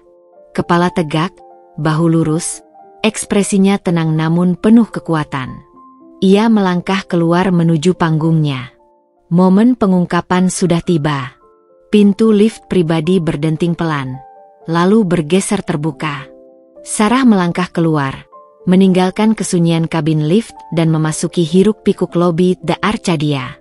Udara di sini terasa berbeda, lebih padat, lebih hangat, dipenuhi campuran aroma parfum mahal, wangi bunga segar, dan dengung ratusan percakapan. Namun, bagi Sarah, semua itu menyatu menjadi satu sensasi, arena. Langkah pertamanya di atas lantai marmer lobi terasa mantap. Ia berjalan dengan kepala tegak, bahu lurus, tatapan mata terkunci pada targetnya di seberang lobi. Setiap langkah membawa ia semakin dekat, melewati lautan wajah-wajah yang samar, beberapa di antaranya berbalik melirik, terkesan oleh auranya yang tenang namun berwibawa. Ia merasakan setelan blazernya membalut tubuhnya, memberikan rasa kekuatan fisik yang selaras dengan tekad di batinnya. Ada sedikit gemetar di tangannya, sisa dari ketegangan yang menumpuk, tetapi ia meremasnya erat-erat di sisi tubuhnya, menyalurkan energi itu menjadi fokus yang dingin. Ia melihat sekilas Pak Herman di dekat pintu masuk, memberikan anggukan tipis yang hampir tak terlihat sinyal bahwa pertunjukan akan segera dimulai. Ferdian dan Clara sedang duduk di area yang ditentukan Sarah, tampak santai. Ferdian sedang menunjukkan sesuatu di ponselnya kepada Clara, yang mencondongkan tubuhnya ke depan sambil tertawa kecil. Mereka begitu tenggelam dalam dunia kecil mereka, di tengah lobi yang ramai, merasa tak tersentuh. Clara adalah yang pertama merasakannya. Mungkin tatapan intens Sarah, atau energi tak terlihat yang terpancar darinya. Tawanya terhenti di udara. Senyumnya membeku. Matanya, yang tadinya berbinar melihat ponsel Ferdian, tiba-tiba melebar, terpaku pada sosok yang mendekat dari arah lift pribadi, lift yang seharusnya hanya digunakan oleh staf penting atau tamu VVIP terpilih. Ekspresi Clara yang berubah drastis membuat Ferdian menoleh. Saat matanya menangkap Sarah, seluruh warna di wajahnya menghilang. Ponsel di tangannya nyaris jatuh. Senyumnya luruh menjadi ekspresi terkejut yang murni, diikuti oleh gelombang kepanikan yang terlihat jelas di matanya. Ia tampak seperti baru saja melihat hantu. Sarah terus berjalan, jarak semakin dekat. 15 meter. 10 meter. 5 meter. Ia kini bisa melihat dengan jelas setiap detail wajah mereka, setiap nuansa kejutan dan ketakutan yang melintas di sana. Kepuasan kecil muncul di hatinya, melihat betapa efektifnya kemunculannya. Ia berhenti tepat di depan area duduk mereka, berdiri tegak di atas mereka. Ferdian dan Clara mendongak, mata mereka dipenuhi kebingungan dan ketakutan. Mereka tampak terjebak, bagai hewan yang tertangkap basah di dalam perangkap. Suasana di sekitar mereka terasa berdenyut. Beberapa orang di dekatnya telah berhenti berbicara. Mata mereka tertuju pada adegan tak biasa yang sedang terjadi. Bisikan-bisikan samar mulai terdengar dari berbagai sudut lobi. Audiensnya semakin tertarik. "Selamat sore, Ferdian." "Clara," sapa Sarah, suaranya jelas dan mantap, terdengar kontras dengan keheningan tegang yang melingkupi area kecil mereka. Tidak ada kehangatan, tidak ada senyum. Hanya nada dingin dan penuh otoritas. Ferdian tergagap, suaranya tercekat di tenggorokan. "Sarah? Apa yang kau lakukan di sini? Bagaimana kau bisa?" Pertanyaan-pertanyaan itu keluar beruntun, mencerminkan kekacauan di benaknya. Ia melirik gelisah ke sekeliling lobi, ke arah orang-orang yang mengamati. Clara hanya bisa menatap Sarah, matanya melebar, tangannya mencengkeram erat tas di pangkuannya. Keangkuhannya menghilang sepenuhnya, digantikan oleh rasa malu dan takut yang begitu nyata. Ia tidak bisa berkata apa-apa. "Apa yang kulakukan di sini?" ulang Sarah, matanya menatap lurus ke mata Ferdian, tidak membiarkannya menghindar. Nada suaranya syarat ironi yang menusuk. "Aku datang karena ada acara networking." Undangan itu cukup meyakinkan. Ia mengalihkan pandangannya ke Clara, senyum dingin tipis terukir di bibirnya. "Dan tentu saja, aku penasaran. Setelah kau memberiku nasihat tempo hari, Clara, tentang pentingnya berada di tempat-tempat yang elegan, aku pikir aku harus mencobanya. Dan kebetulan sekali, kalian ada di sini juga. Di tempat elegan ini." Kata elegan itu diucapkannya dengan penekanan yang disengaja, seperti duri yang menusuk. Wajah Clara semakin pucat pasi. Ferdian tampak semakin panik. Ia mencoba bangkit berdiri. "Sarah, ini bukan tempatnya. Kita bicara di tempat lain saja," bisiknya, mencoba menarik lengan Sarah atau mengisyaratkan agar mereka pergi. Namun, Sarah tidak bergerak. Ia berdiri tegak, tidak memberikan celah bagi Ferdian untuk mengendalikan situasi. "Oh, tidak, Ferdian," katanya. Suaranya tenang namun penuh kekuasaan. "Justru ini tempatnya. Disinilah kalian memilih untuk menghabiskan waktu, bersembunyi, menikmati kenyamanan, bukan?" Tatapannya kembali menyapu area duduk mereka, lobi, dan audiens yang mengamati. "Kalian merasa aman di sini. Anonim. Jauh dari dunia yang membosankan." Suara Sarah kini sedikit lebih keras, cukup untuk menarik perhatian lebih luas lagi di lobi. Percakapan di area sekitar nyaris terhenti total. Semua mata, termasuk mata-mata penting dari dunia bisnis dan sosial yang dikenalnya, kini terpusat pada mereka. Atmosfer berubah drastis dari hiruk-pikuk lobi menjadi keheningan tegang yang mencekam. "Kalian berani menghinaku," lanjut Sarah, suaranya kini memancarkan kemarahan yang terkendali namun kuat. "Menganggapku bodoh, lemah, rumahan, dan kalian melakukannya di tempat yang menurut kalian adalah tempat pelarian yang sempurna. Kalian bersenang-senang, menertawakanku, merajut kisah pengkhianatan kalian di sini." Sarah berhenti sejenak, membiarkan bobot kata-katanya terasa. Ia melihat ketakutan telanjang di mata Ferdian dan Clara. Mereka mulai menyadari bahwa ada sesuatu yang jauh lebih besar dari sekadar Sarah mengetahui mereka bertemu di The Arcadia. Sarah melangkah selangkah mundur, memberikan ruang, namun tetap berdiri tegak di hadapan mereka. Ia menatap mereka bergantian, senyum dingin di bibirnya semakin jelas. Kalian berpikir kalian aman. Kalian berpikir tempat ini adalah tempat yang tidak akan pernah aku jangkau atau kendalikan sepenuhnya. Kalian pikir ini adalah wilayah netral kalian. Ia menyapu pandangannya ke sekeliling lobi yang mewah, ke arah pilar-pilar marmer, lampu kristal, staf yang kini berdiri siaga namun berusaha tidak menonjol. Kalian salah besar tentang tempat ini, Ferdian. Clara. Sarah berhenti lagi, membiarkan kata-katanya meresap, membiarkan ketakutan di mata mereka memuncak. Ia mencondongkan tubuhnya sedikit ke depan, suaranya merendah, tetapi intensitasnya meningkat, hanya cukup keras untuk didengar oleh mereka berdua dan mungkin beberapa orang terdekat yang menahan napas. Kalian berani bermain api di rumah singa, bisiknya, matanya berkilat dingin. Dan sekarang, kalian akan mengetahui siapa sebenarnya pemilik rumah ini. Klimaks telah dimulai. Sarah telah mengambil panggung, mengekspos Ferdian dan Clara di depan audiens, dan menanamkan teror pada mereka. Ia telah membalikan semua asumsi mereka dan mengarahkan mereka ke titik di mana kebenaran tentang identitasnya sebagai pemilik hotel ini akan menjadi pukulan telak yang menghancurkan. Babak berikutnya akan menjadi pengungkapan penuh. Keheningan di lobi terasa begitu tebal, begitu berat, sehingga denting es di gelas seseorang di bar terdengar nyaring. Ferdian dan Clara duduk membeku, mata mereka terpaku pada Sarah, berusaha mencerna makna di balik kata-kata terakhirnya yang penuh misteri dan ancaman.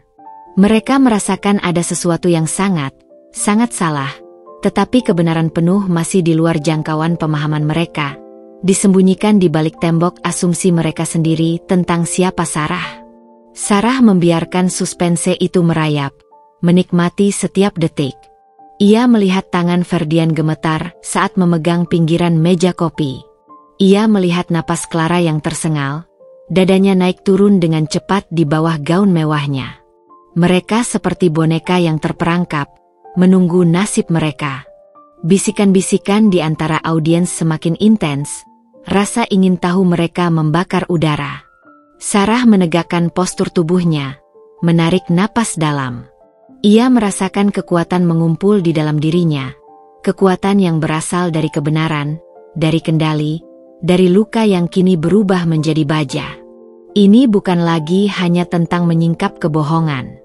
Ini tentang merebut kembali harga diri, mengklaim kembali wilayah yang telah dinodai. Ia melangkah selangkah ke depan, pandangannya menyapu seluruh lobi, seolah mengklaim setiap inci ruangan itu. Kalian pikir ini tempat pelarian aman kalian?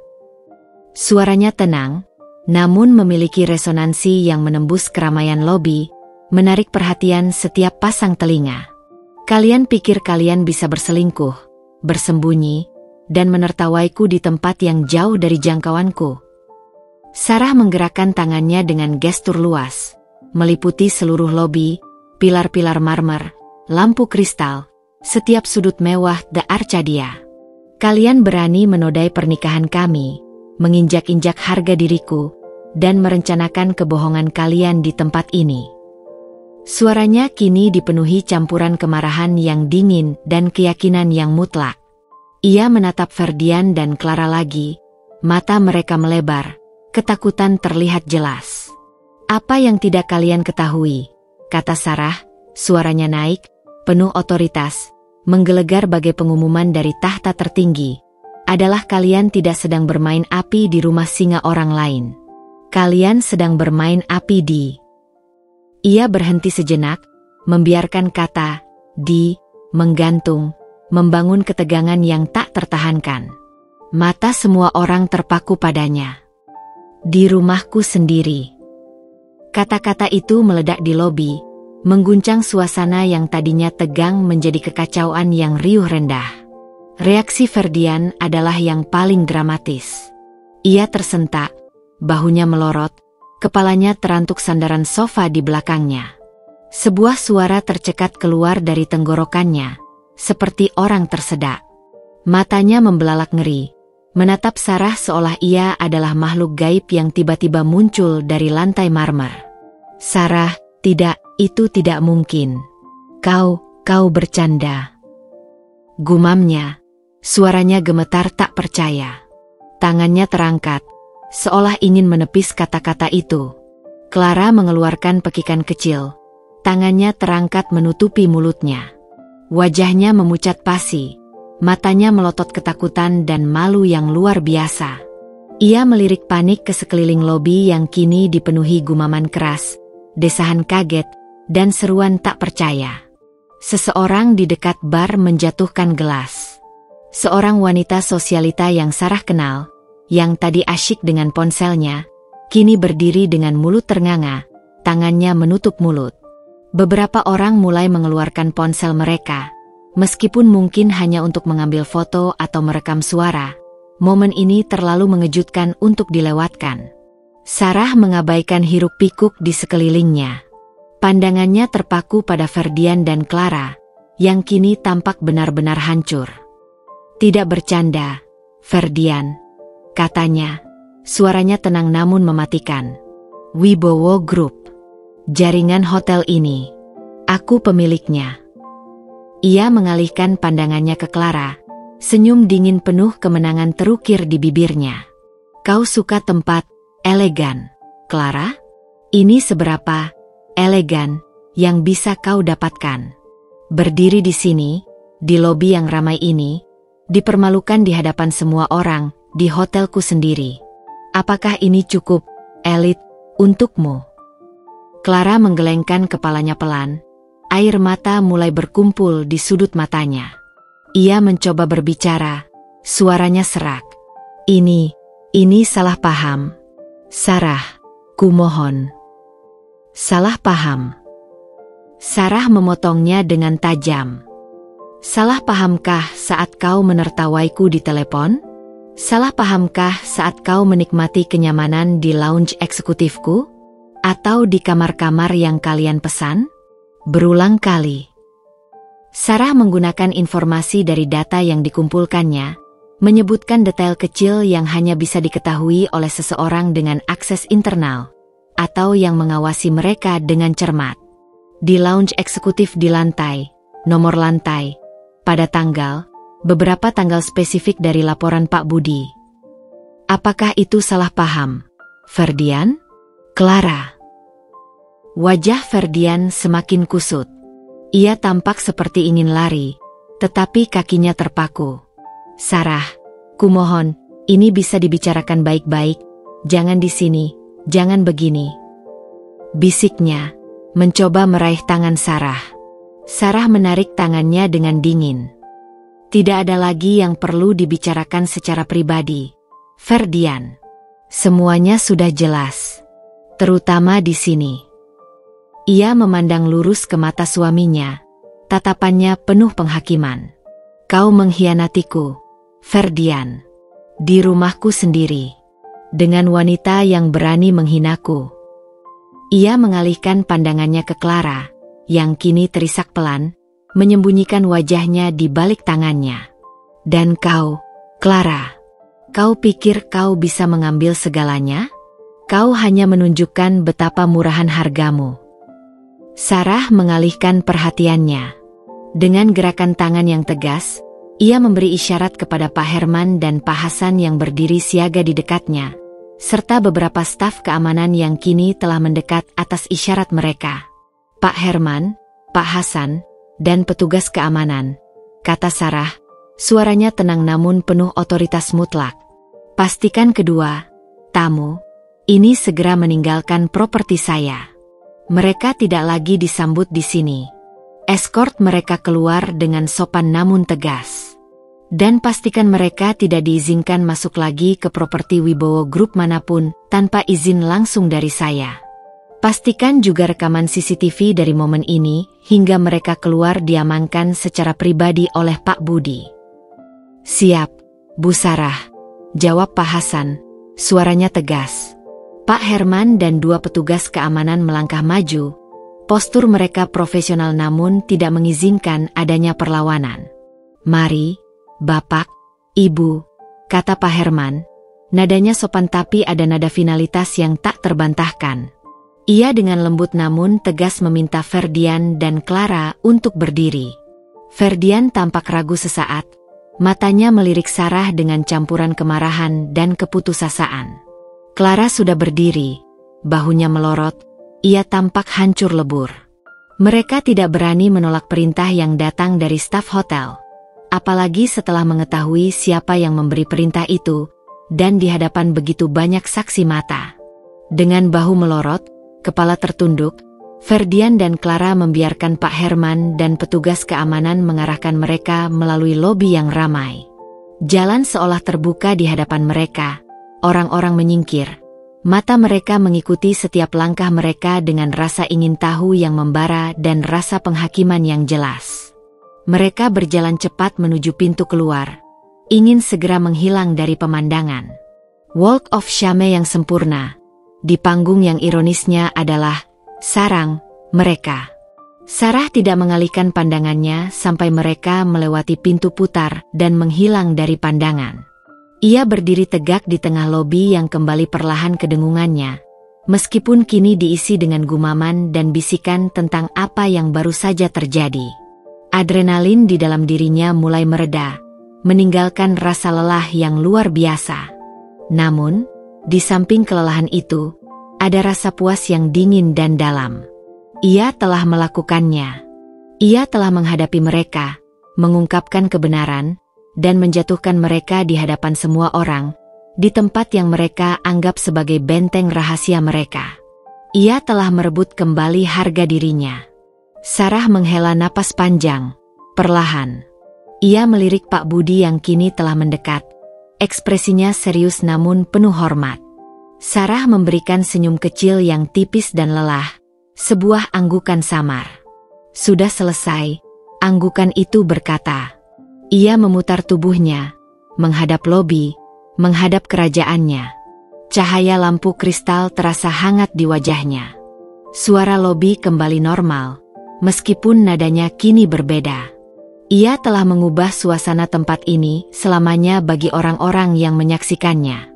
Ia telah menunjukkan kepada semua orang, terutama kepada Ferdian dan Clara, siapa Sarah Wibowo yang sebenarnya.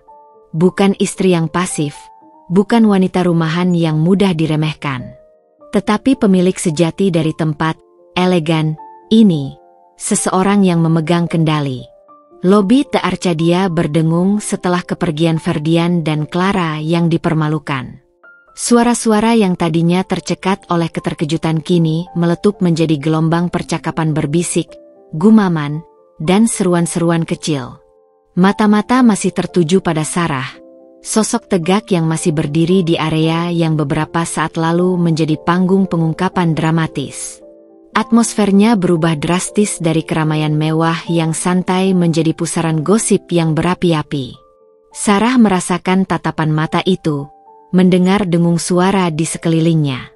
Adrenalin yang tadi membantunya berdiri tegak dan berbicara dengan otoritas mutlak perlahan mulai mereda, meninggalkan rasa lelah yang luar biasa. Namun, ia tidak membiarkan dirinya terlihat goyah. Ia adalah pemilik tempat ini, dalang di balik drama ini. Ia harus tetap tenang. Pak Budi, yang mengawasi seluruh adegan dari dekat, mendekat dengan langkah mantap. Pak Hasan dan Pak Herman juga kembali ke dekat Sarah. Ekspresi mereka menunjukkan campuran lega bahwa tugas mereka selesai dan kekhawatiran akan Bu Sarah. Bu Sarah, kata Pak Budi dengan suara rendah, penuh hormat. Mereka sudah keluar dari area properti. Semua rekaman sudah diamankan sesuai instruksi.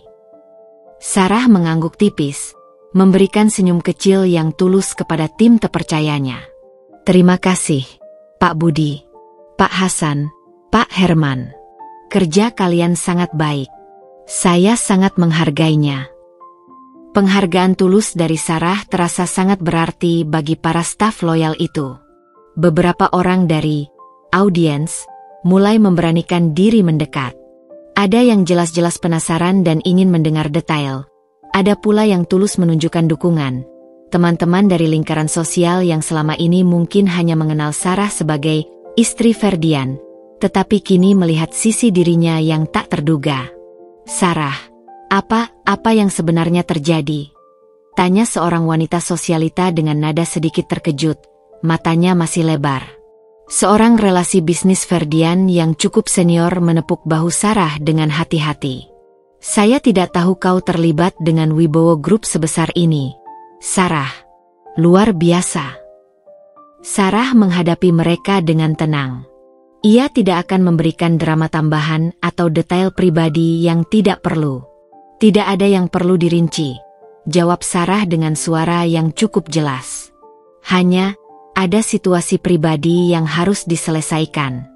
Terkadang, kebenaran harus diungkap di tempat dan waktu yang tepat, di hadapan saksi yang tepat. Ia menghela napas pelan, senyumnya sedikit lebih nyata kali ini, namun tetap terkendali. Dan ya, saya adalah bagian dari Wibowo Group. Ini adalah properti keluarga saya. Pernyataan itu saja sudah cukup. Ia tidak perlu membenarkan tindakannya. Pengungkapan identitasnya di tempat itu sudah menjadi pembenaran terkuat. Ia tidak berlama-lama di lobi. Setelah beberapa saat, Sarah meminta izin untuk undur diri dengan sopan. Saya rasa acara, networkingnya sudah cukup untuk saya hari ini, candanya kecil. Sebuah sindiran halus terakhir yang hanya dipahami oleh beberapa orang yang mengikuti ceritanya dari awal. Pak Hasan mengantarnya kembali ke lift pribadi. Saat pintu lift tertutup dan membawanya naik, Sarah bisa merasakan ketegangan di lobi mulai mengendur. Digantikan oleh kehebohan yang akan bertahan semalam suntas, berita ini akan menyebar seperti api di lingkaran mereka. Di dalam mobilnya, mengendarai pulang saat senja berubah menjadi malam, Sarah merasakan badai emosi yang tertunda. Adrenalin benar-benar habis, meninggalkan kekosongan yang dingin. Kepuasan karena telah berhasil melaksanakan rencananya, karena telah merebut kembali kendali, bercampur dengan rasa lelah yang mendalam dan kesedihan yang pahit atas akhir dari pernikahannya. Ia telah menang, tetapi kemenangannya terasa hampa. Rumah tangga yang ia coba pertahankan telah hancur, dihancurkan oleh kebohongan dan pengkhianatan. Ia memikirkan Ferdian dan Clara. Kehancuran di wajah mereka, rasa malu yang membakar. Kata-kata penghinaan mereka, kini berbalik menghantam mereka di tempat yang paling tidak mereka duga. Ya, itu setimpal. Itu adil. Tapi apakah itu menghilangkan rasa sakitnya? Tidak sepenuhnya. Saat mobilnya memasuki area rumah, lampu di teras menyala, menyambutnya. Rumah itu terasa sunyi. Rumah yang seharusnya menjadi tempat berlindung, kini terasa asing. Pintu depan terbuka, dan Sarah melangkah masuk ke dalam keheningan. Tidak ada Ferdian yang menyambut, tidak ada tawa, hanya udara yang dingin. Rumah ini tidak lagi mereka, hanya miliknya. Ia berdiri di ruang tamu, membiarkan keheningan menelannya. Kemenangan di The Arcadia terasa jauh, seperti mimpi. Kenyataan yang tersisa adalah kehancuran pernikahan dan jalan yang kesepian di depan. Ia telah mengusir pengkhianat itu dari kerajaannya, tetapi raja itu sendiri telah meninggalkan lubang menganga. 2 hari setelah insiden di lobi The Arcadia, berita menyebar seperti api di hutan kering di kalangan sosialita dan pebisnis kota. Telepon berdering tanpa henti, pesan masuk membanjiri ponsel, dan percakapan di setiap pertemuan penting pasti menyentuh satu topik, drama di The Arcadia. Nama Ferdian dan Clara menjadi subjek utama gosip, dibumbui dengan detail dramatis tentang bagaimana mereka dipermalukan di hotel milik wanita rumahan, yang ternyata adalah pemilik sebenarnya. Detail tentang status Sarah sebagai pewaris Wibowo Group, yang selama ini hanya diketahui oleh segelintir orang, kini menjadi berita heboh. Dampak bagi Ferdian dan Clara sangatlah cepat dan brutal. Reputasi Ferdian sebagai eksekutif yang bersih dan patut dicontoh, hancur dalam semalam. Rumor tentang perselingkuhannya, ditambah dengan bagaimana ia tertangkap basah dan dipermalukan di depan umum, mencapai telinga atasan-atasan dan relasi bisnisnya. Panggilan telepon dari kantornya tidak bisa dihindari. Nadanya serius dan menuntut penjelasan. Karirnya yang dibangun dengan susah payah kini terancam runtuh. Dalam lingkaran sosial mereka, Ferdian menjadi bahan bisik-bisik dan tatapan menghakimi. Bagi Clara, dampaknya bahkan mungkin lebih menghancurkan di level sosial. Ia menjadi persona non grata di banyak acara sosial yang sebelumnya ia upayakan mati-matian untuk dihadiri. Grup-grup sosialita yang tadinya terbuka baginya kini menjauh. Ia tidak hanya dilihat sebagai pelakor, tetapi juga sebagai wanita yang bodoh dan angkuh yang berani menantang orang yang salah. Karirnya di perusahaan pun ikut terpengaruh. Rekan kerja memandangnya dengan sinis, dan peluang profesionalnya menguap. Ambisi Clara untuk naik kelas secara sosial dan finansial melalui Ferdian telah meledak di wajahnya sendiri. Sarah menerima laporan tentang penyebaran berita dan dampaknya dengan tenang yang dingin. Ia tidak merasa perlu untuk ikut campur atau memperkeruh suasana. Biarkan saja konsekuensi dari tindakan mereka yang berbicara. Ia mendengar dari Pak Budi bahwa beberapa staf di The Arcadia melaporkan Ferdian sempat berteriak marah pada Clara saat mereka keluar dari hotel, menuduhnya menjadi penyebab semua ini. Gambaran itu memberikan sedikit kepuasan yang kelam bagi Sarah. Pasangan serasi itu kini saling menyalahkan di tengah runtuhan reputasi mereka. Ferdian mencoba menghubungi Sarah berulang kali. Ponsel Sarah berdering tanpa henti. Layar menampilkan nama Ferdian berulang kali. Pesan-pesan teks masuk, dimulai dengan kemarahan, lalu berubah menjadi kebingungan, dan akhirnya permohonan maaf yang terdengar putus asa. Sarah mengabaikan semuanya. Ia tidak lagi memiliki keinginan untuk berbicara dengannya. Kata-kata dan tindakan Ferdian di The Arcadia telah menjadi titik akhir yang jelas. Ia menghubungi pengacaranya, wanita yang menemaninya di The Arcadia, seorang praktisi hukum keluarga yang cerdas dan berpengalaman. Sarah menjelaskan situasinya dengan singkat dan lugas, tanpa emosi yang berlebihan. Saya ingin mengajukan gugatan cerai. Secepatnya. Saya ingin penyelesaian yang adil, mengingat keadaan dan pengkhianatan yang terjadi, termasuk pembagian aset. Saya yakin catatan perilaku beliau dan Miss Sutanjo di properti saya bisa menjadi bukti yang sangat relevan. Pengacaranya mendengarkan dengan cermat. Tentu, Sarah. Kami akan segera memproses gugatan cerai. Mengingat status Anda dan bukti yang ada, posisi Anda dalam negosiasi aset akan sangat kuat. Terutama terkait dengan aset yang diperoleh selama pernikahan yang mungkin terkait dengan aktivitasnya di luar pengetahuan Anda. Proses perceraian dimulai. Surat gugatan dilayangkan. Ferdian terpaksa menghadapi kenyataan bahwa pernikahan mereka benar-benar berakhir.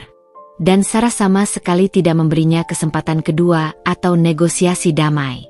Ia mencoba mendekati Sarah lagi melalui pengacaranya, mencoba menawarkan penyelesaian yang ramah, mencoba merasionalisasi tindakannya, bahkan menyalahkan Sarah karena terlalu sibuk atau tidak perhatian.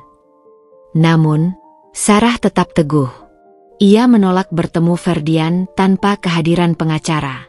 Setiap kali ia mendengar argumen Ferdian yang menyedihkan, ia hanya teringat wajah Ferdian dan Clara yang tertawa di lobi The Arcadia, atau suara Clara yang mengejeknya. Tidak ada ruang untuk pengampunan atau rekonsiliasi. Pengkhianatan itu terlalu dalam, dan penghinaan itu terlalu menyakitkan. Di tengah badai gosip dan awal proses perceraian, Sarah harus menjaga stabilitas bisnisnya. Beberapa relasi bisnis lamanya atau kolega ayahnya menunjukkan keprihatinan, tetapi statusnya sebagai pemilik Wibowo Group yang terungkap justru memberinya lapisan perlindungan. Kebanyakan orang di dunia bisnis lebih menghargai kekuasaan dan strategi daripada drama pribadi. Tindakannya di The Arcadia dilihat oleh beberapa orang bukan sebagai luapan emosi semata, melainkan sebagai langkah strategis yang berani untuk menyelesaikan masalah pribadi yang mengancam integritasnya, dilakukan dengan gaya yang tak terduga. Ia adalah pemilik properti yang menyingkirkan tamu yang tidak diinginkan. Sesederhana itu, bagi sebagian orang. Rumah yang tadinya terasa sepi karena kepergian Ferdian kini terasa sunyi karena ketidakhadirannya yang permanen. Barang-barang Ferdian, kenangan mereka, semua terasa seperti relik dari kehidupan yang telah usai. Meskipun ia telah menang di mata dunia, Sarah masih harus menghadapi kekosongan di hatinya. Pernikahan yang ia bangun, meskipun penuh keretakan di akhir, tetaplah bagian dari hidupnya. Babak kehancuran pernikahan telah usai, digantikan oleh babak pemulihan yang panjang. Pengadilan dan urusan legal akan mengurus pembagian aset dan status hukum. Tapi Sarah tahu, penyembuhan yang sesungguhnya harus ia lakukan sendiri, dalam keheningan rumah yang kini hanya miliknya. Badai di luar mereda, digantikan oleh ketenangan yang pahit di dalam. Waktu berlalu. Beberapa bulan setelah insiden di lobi The Arcadia, badai gosip perlahan mereda, menjadi sekadar kisah dramatis yang diceritakan ulang dengan penuh semangat di kalangan tertentu. Proses perceraian Sarah dan Ferdian berjalan relatif cepat. Dengan bukti yang kuat dan status Sarah yang tak terbantahkan, Ferdian tidak memiliki banyak ruang untuk tawar-menawar. Ia kehilangan lebih dari sekadar pernikahan. Reputasi dan karirnya hancur. Ia diberhentikan dari posisinya di perusahaan dan menjadi sulit mendapatkan pekerjaan yang setara. Clara pun tak luput dari konsekuensi. Lingkaran sosial yang ia impikan tertutup rapat baginya. Ia juga menghadapi kesulitan profesional. Namanya tercoreng oleh skandal itu. Hubungannya dengan Ferdian, yang dimulai dari kebohongan dan pengkhianatan, tidak bertahan lama di bawah tekanan dan kehancuran reputasi mereka berdua. Sementara dunia Ferdian dan Clara runtuh, Sarah membangun kembali dunianya. Pengalaman itu meninggalkan luka, tetapi juga membuktikan kekuatannya. Ia tidak lagi hidup di balik topeng, istri rumah tangga biasa. Identitasnya sebagai pebisnis ulung dan pemilik Wibowo Group kini dikenal luas di lingkaran yang relevan, menambah lapisan rasa hormat dari orang lain. Rumah itu, yang tadinya terasa sunyi dan asing, kini benar-benar menjadi miliknya, tempat di mana ia bisa bernapas bebas. Ia menghabiskan lebih banyak waktu di ruang kerjanya, fokus pada pengembangan bisnis keluarganya, merencanakan investasi baru, dan memastikan kerajaannya terus berkembang. Ketenangan yang ia miliki sekarang adalah ketenangan yang otentik, bukan lagi tirai yang menyembunyikan kerapuhan. Suatu sore, Sarah kembali ke The Arcadia. Kali ini bukan sebagai pengamat rahasia atau figur yang muncul dari bayangan. Ia datang untuk pertemuan bisnis dengan tim manajemen seniornya. Saat ia melangkah melalui pintu lobi utama, kepala tegak, bahu lurus, staf menyambutnya dengan senyum tulus dan hormat. Ia melihat lobi yang ramai, tempat yang pernah menjadi panggung bagi momen paling menyakitkan sekaligus paling memberdayakannya. Tidak ada lagi bayangan Ferdian atau Clara di sana. Tempat itu bersih dari pengkhianatan mereka. Ia adalah pemiliknya. Bukan dalam rahasia, tetapi dengan bangga dan penuh martabat. Ia telah merebut kembali ruang itu, merebut kembali namanya, dan merebut kembali hidupnya dari tangan orang-orang yang berani meremehkannya. Pengkhianatan itu pahit, tetapi pelajaran dan kekuatan yang didapat darinya tak ternilai. Sarah Wibowo melangkah maju, meninggalkan bayangan masa lalu di belakang, kokoh di atas fondasi kerajaan yang ia miliki dan kendalikan sepenuhnya. Babak baru dalam hidupnya telah dimulai, penuh dengan janji dan kekuatan yang ditemukan kembali.